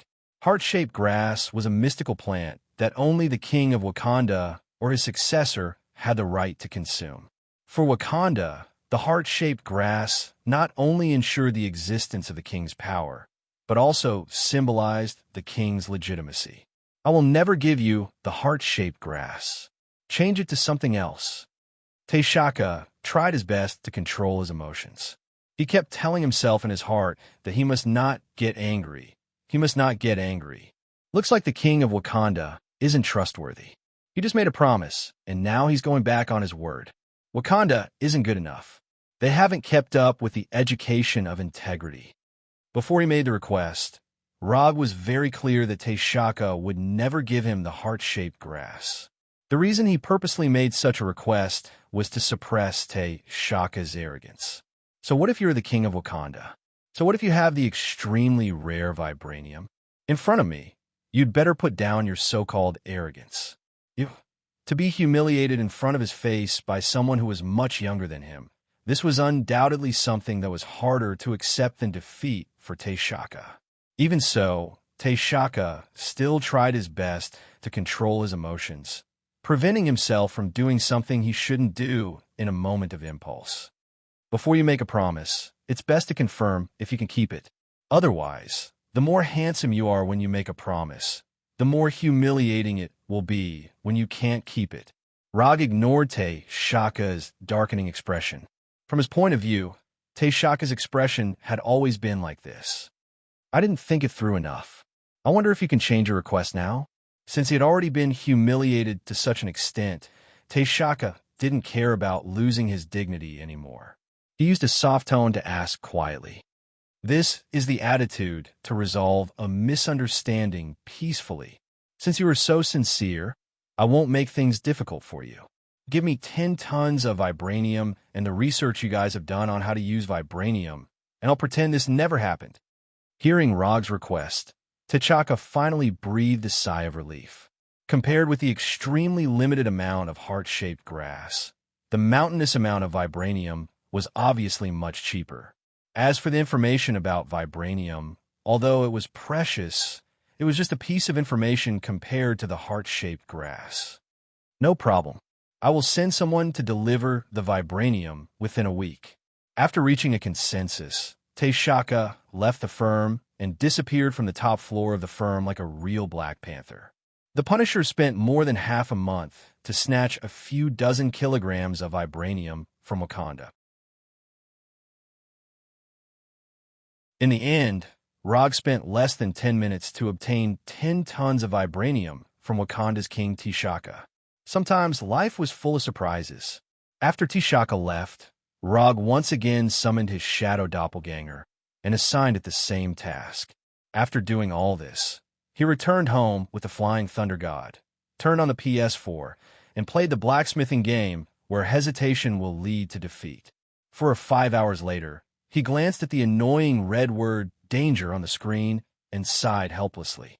He was about to successfully clear the level and defeat the final boss with the name of Blademaster. However, at that moment, he received the feedback that his shadow doppelganger was removed.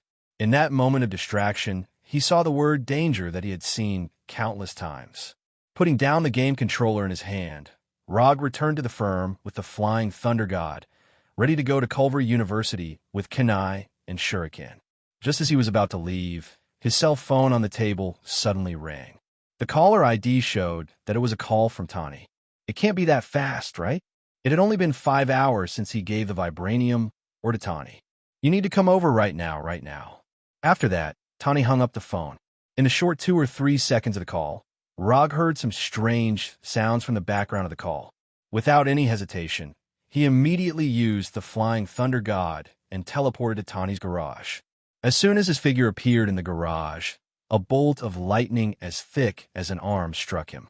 Boom! The light blue lightning instantly passed through his position and hit the wall behind him, leaving a very obvious big hole in the wall. Before he could figure out what happened, the second and third lightning came in front of him. The speed of these 2 lightning bolts was not slow, but the Flying Thor was faster. Rog's figure disappeared again, and the 2 lightning bolts missed again, leaving 2 obvious holes in the garage wall. After returning to the garage through the Flying Thor, he was much more careful. He avoided the lightning bolts everywhere and came to Tani's side. What the hell did you do? The thing that is crazily releasing lightning is not something else. It is the vibranium Uchiha round fan that Rog asked Tani to make. I fused the vibranium you brought with an antique spear I bought at an auction in Norway and added some other metals, and then it became what it is now. When he heard the word Norway, Rog instinctively noticed that something was wrong. In a normal world, Norway is an ordinary Nordic country. But if some other unnatural factors are considered, Norway is a country with rich heritage. Speaking of it, it's not a very special thing. It's just that the Asgard people prefer Norway. The Nordic mythology originated from Norway, and to some extent, it can be basically equivalent to the biography of the Asgard people. Are you kidding me? Even if Tani added some strange things to it, it is absolutely impossible to cause this situation. The vibranium Uchiha round fan is now crazily releasing lightning. This is definitely not a normal phenomenon after several materials have been fused together. In order to test whether this thing has the function of storing and releasing energy, as you said, I charged it with an arc reactor. After saying that, Tani pointed to a workbench not far away. On the workbench, there are more than 20 small arc reactors that are no longer emitting light. At this time, although Tani is hiding in the Mark III, Rog is very sure that this guy is definitely hiding something. But this is not the main point. The main point now is how to deal with the vibranium Uchiha round fan.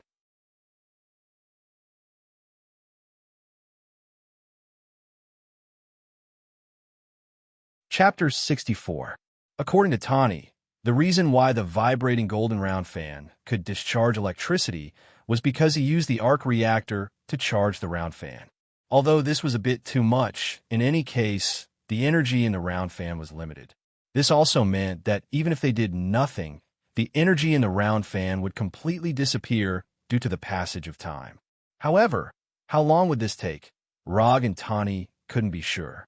The only thing they could be sure of now was that if the round fan continued to discharge electricity, it wouldn't be long before Tani's mansion would become a pile of ruins. After thinking quickly for a few seconds, Rog quickly made a decision. Throw the round fan into the sea. Rog immediately summoned 4 shadow clones and assigned them different tasks. One of the shadow clones immediately went to the sea outside, and the other 3 thought of a way to approach and take the round fan. As long as one of the 3 shadow clones could touch the round fan, then the shadow clones could directly take the round fan through the flying Thor. The idea was beautiful, but the reality was cruel. The 3 shadow clones responsible for taking the round fan had just taken a few steps when they were struck by lightning and turned into smoke. After the 3 shadow doppelgangers disappeared, Rog used Shadow Doppelganger again and summoned 8 more shadow doppelgangers. The result this time was slightly better than before. The shadow clone with the best result was less than 3 meters away from the round fan. After repeated attempts, a shadow clone that used Blink and Thousand Bird Flow finally arrived in front of the round fan and put its right hand on the round fan. Just as the shadow clone's right hand touched the circular fan, the intense electric current released by the circular fan penetrated his body, turning him into a cloud of smoke. The moment before it turned into smoke, the shadow clone used its last thought to leave the flying Thor on the round fan. After leaving the flying Thor on the round fan, the next step was much simpler. The electric fan was successfully taken away by the shadow clone, and Tani's garage finally returned to normal. Just as Tony heaved a sigh of relief, a violent explosion like that of a nuclear bomb rang out in the sea several kilometers away. Boom! Although the location of the explosion was in the sea several kilometers away, Tani and Rog in the garage could still clearly feel the earthquake-like vibration. A few seconds later, the tremors disappeared, and everything returned to normal. If there's a next time, I hope you can start with the smallest amount of testing. There is no problem in testing the energy absorption level of the circular fan. However, directly using 25 arc reactors to conduct the test was very problematic. This was not something Tani would do. More than 10 minutes later, a drenched shadow clone brought the fan back to the garage.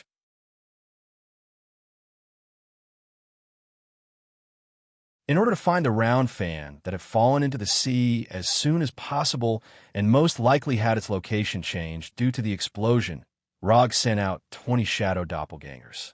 The drenched doppelganger turned into a puff of smoke and disappeared after he handed over the circular fan that was still releasing weak electric currents to Rog. Only then did Tani ask Rog, "Your ability is very special. After I lost to you last time, I carefully reviewed everything at that time, including all the data collected at that time. But all the information collected shows that you are no different from the puppets that turn into smoke and disappear. How did you do this?" Rog was not surprised that Tani would ask this kind of question. After all, from the beginning, he used the shadow clone again and again in front of Tani. You can think of this as my superpower.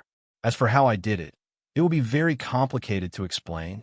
After saying this, Rog stopped and did not continue. After seeing that Rog did not intend to continue, Tani did not continue to ask and change the topic. Although this thing is not what I planned, according to the performance just now, this thing should meet your requirements. After saying that, Tani took out a suitcase and opened it in front of Rog. Inside the suitcase, there were 10 flying Thor kunai made of vibranium and a straight katana more than 1 meter long. Plus these, I have done what you asked me to do. Rog did not look at the 10 flying Thor kunai, but picked up the straight katana. From the appearance alone, this katana is exactly the same as Uchiha Sasuke's Kusanagi sword. Under Tani's gaze, Rog's right hand holding the katana appeared with a light blue chakra visible to the naked eye. A few seconds later, a satisfied smile appeared on his face. Although he doesn't know how Tani did it, the katana in his hand completely meets his requirements, and it can even be said that it gave him a big surprise. After Tani fused with the antique spear he bought from Norway, It has excellent energy absorption and release performance. His chakra can flow through every inch of the katana without any influence, and it can also greatly enhance the sharpness of the katana. This katana is simply tailor-made for chakra. I am very satisfied with this. When do you want me to fulfill my promise? After hearing Rog's words, Tani said directly without thinking.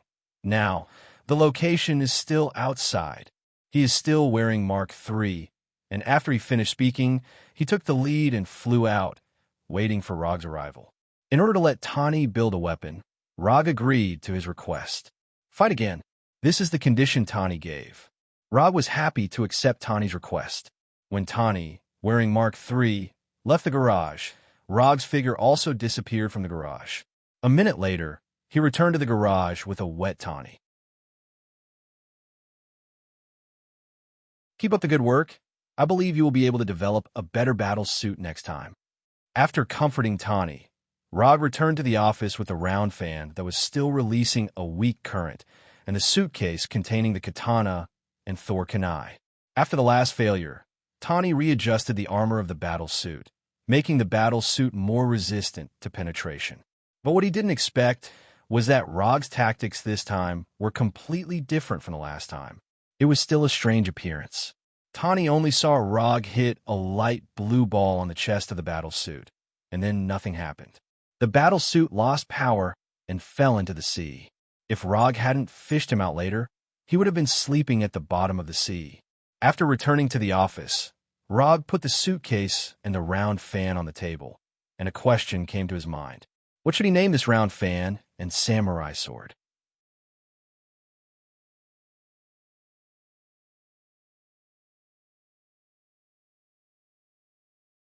Chapter 65.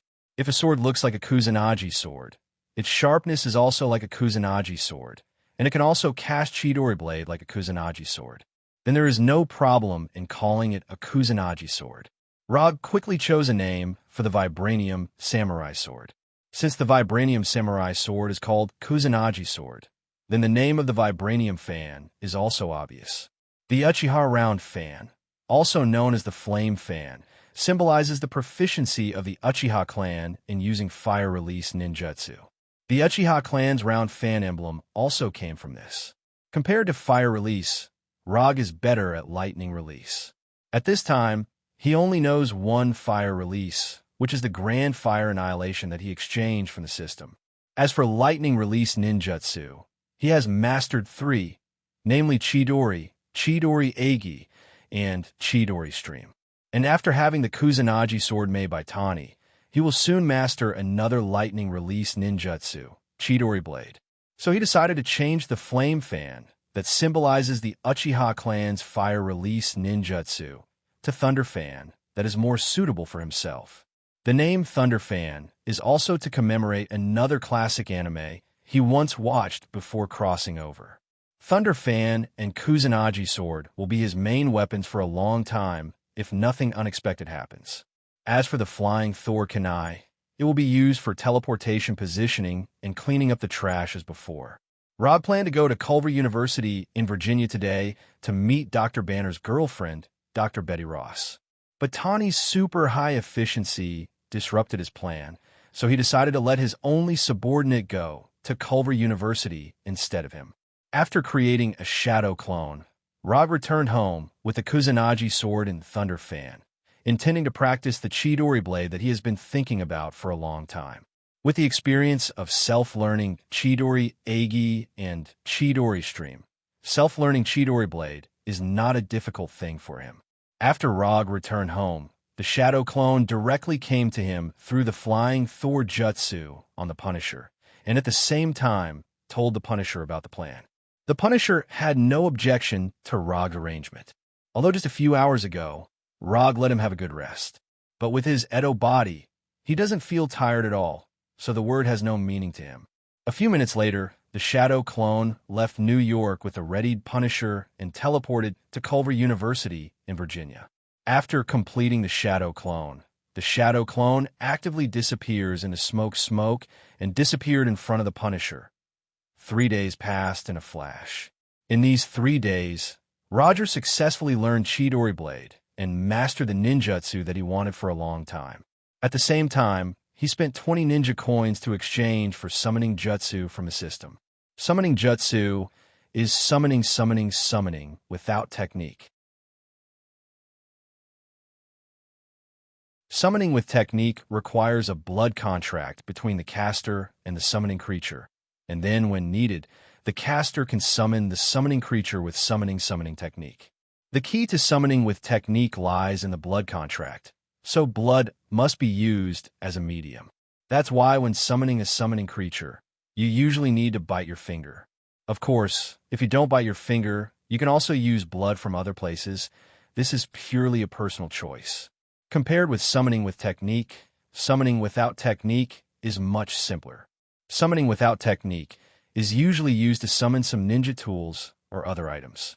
For example, First Hokage's Rashomon and various ninja tools. When exchanging summoning technique, the system also gave a blood contract scroll to Rog. After exchanging summoning technique, Rog went to Tani's mansion and threw his Mark III and other Kung Fu figurines into the summoning scroll that he had prepared beforehand.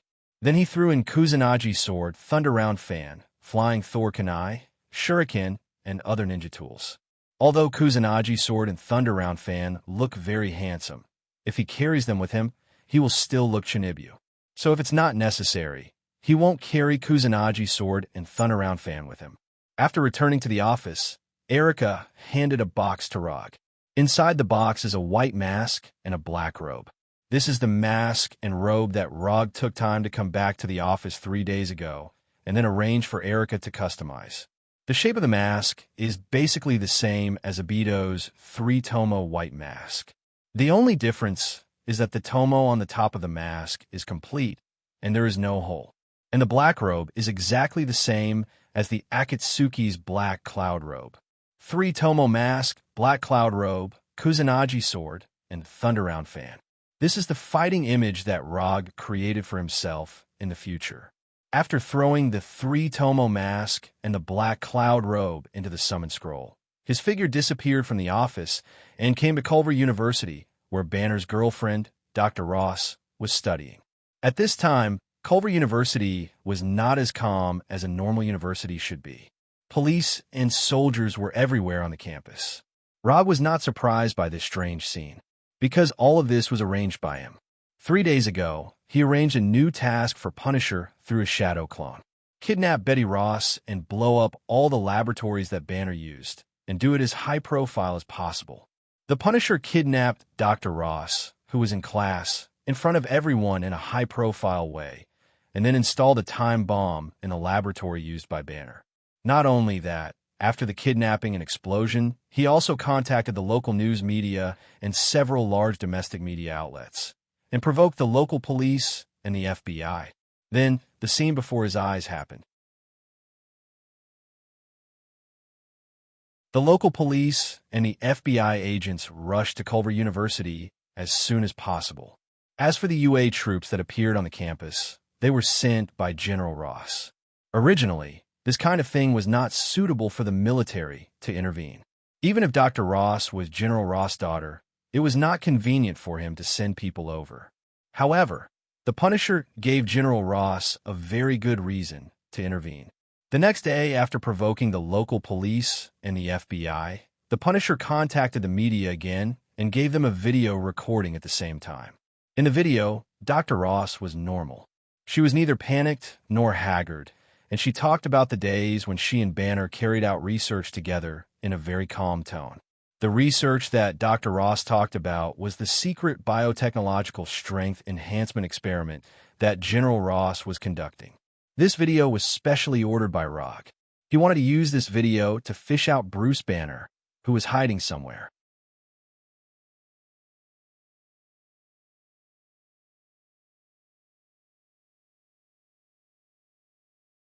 Chapter 66. Even S.H.I.E.L.D. and the military couldn't find Banner, a physics doctor with a concealment talent, so Rog naturally wouldn't waste his time looking for Banner. Since he can't find you, then he'll let you show up. After the accident, Banner didn't contact Dr. Ross once. But Rog was sure that Banner had always been concerned about Dr. Ross' safety. The reason why he didn't show up was to protect Dr. Ross. So Rog planned this kidnapping and let the Punishers make a big deal out of it. Only in this way can Banner, who is hiding somewhere, know the news and make him show up. His beloved girlfriend was kidnapped, and he had the strength to save his girlfriend. Under such circumstances, Rog wasn't afraid that Banner wouldn't show up. As for whether Banner would hold a grudge against him or not, he didn't care at all. The Punishers who kidnapped Dr. Ross have nothing to do with me, Rog. Just as he was wandering around Culver University with a relaxed expression, he saw two familiar figures. One was Coulson, whose hairline was receding, and the other was Black Widow Natasha, who was wearing casual clothes. S.H.I.E.L.D. is also here, and it's getting more and more lively here. The police, the FBI, and the military have all appeared, and it's not surprising that S.H.I.E.L.D. is here. When Rog saw Coulson and Natasha, they also saw Rog and then took the initiative to come over. You're the one who arranged everything here, right? As soon as she arrived, Natasha took the initiative to speak. Others may not know the reason, but Natasha can see at a glance that this is Rog's doing. It was obvious that Dr. Ross's kidnapping was to lure out the hidden Bruce Banner. Although you are a senior agent of S.H.I.E.L.D., you can't accuse people of nothing.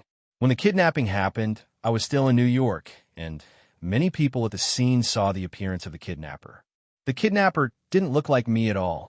Natasha didn't believe a word of Rog's explanation. Although Rog's move seems a bit excessive, S.H.I.E.L.D. itself is not a righteous organization. In order to achieve their goals, S.H.I.E.L.D. has done a lot of shameful things. No matter what, I hope Dr. Ross can come back safely. Natasha hinted to Rog not to go too far. Even if Natasha didn't say anything, Rog wouldn't hurt Dr. Ross. His goal from beginning to end was to draw out Banner and then hand Banner over to S.H.I.E.L.D. As for what will happen to Banner after handing it over to S.H.I.E.L.D., it is no longer in his consideration. However, he believed that Hulk, this energetic little guy, would definitely protect Banner's life. After chatting for a while, Rog left Culver University, and the Flying Thunder God arrived beside the Punisher.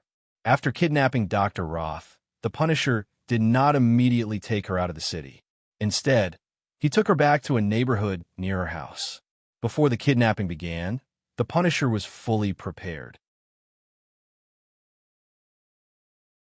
For example, the weapons and transportation needed during the operation, the hiding place needed after the operation, and so on. He was fully prepared. His current location is less than a kilometer away from Dr. Ross' house. And he has investigated that the owner of this house happened to go on a trip with his family some time ago, so no one will appear here for a while. After bringing Dr. Ross here, he did not place any restrictions on Dr. Ross except for restricting her from leaving here and contacting the outside world. He even ordered pizzas from Dr. Roth's favorite pizzeria several times. In terms of his identity as a kidnapper, he is definitely one of the top 10 kidnappers of the year.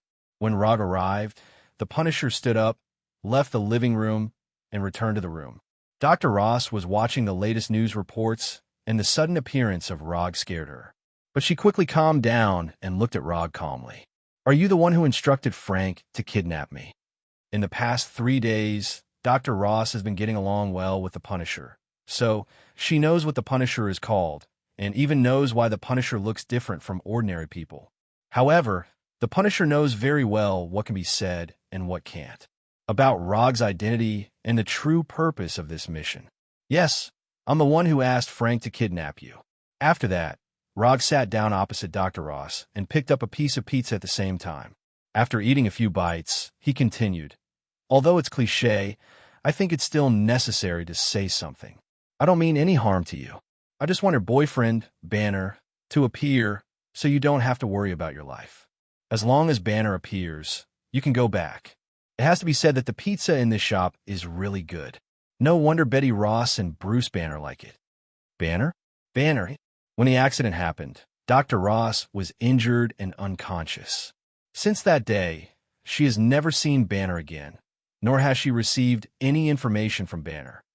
He should still be alive now. I just don't know where he is.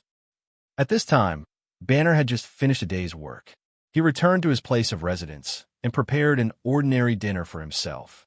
Then he picked up a thick Portuguese-English dictionary intending to eat his dinner while learning Portuguese, the official language of Brazil. Just as he turned on the TV and was about to learn Portuguese from the TV program, he accidentally saw a piece of news while changing channels. Although he still doesn't understand Portuguese and the picture on the TV is not particularly clear, he still recognized the person on the TV at a glance. This is an international channel that occasionally broadcasts some foreign news, such as American news. He recognized the person in the news report, the woman whose photo he still kept even when he was on the run. After seeing this scene, he immediately turned on his computer and began to search for relevant news information. When he searched for relevant news reports, the bracelet in his hand made a harsh alarm sound. His heartbeat rate began to rise rapidly, and his breathing became more and more rapid. Just as the blood vessels on his neck bulged and revealed an abnormal green color, he finally reacted. He quickly breathed in and out, gradually calming his heartbeat. After his heartbeat returned to its normal frequency, he turned off the computer and began to pack his luggage. After more than a year on a run, he decided to return to the United States. You're tuning into the Romance Rendezvous YouTube channel. We're so grateful for your support, and don't forget to subscribe to join us on this incredible journey through captivating stories. Your generosity through donations truly makes a world of difference, as it's the primary source of revenue that allows me to expand and enhance this channel for you. Thank you from the bottom of my heart for being a part of this adventure.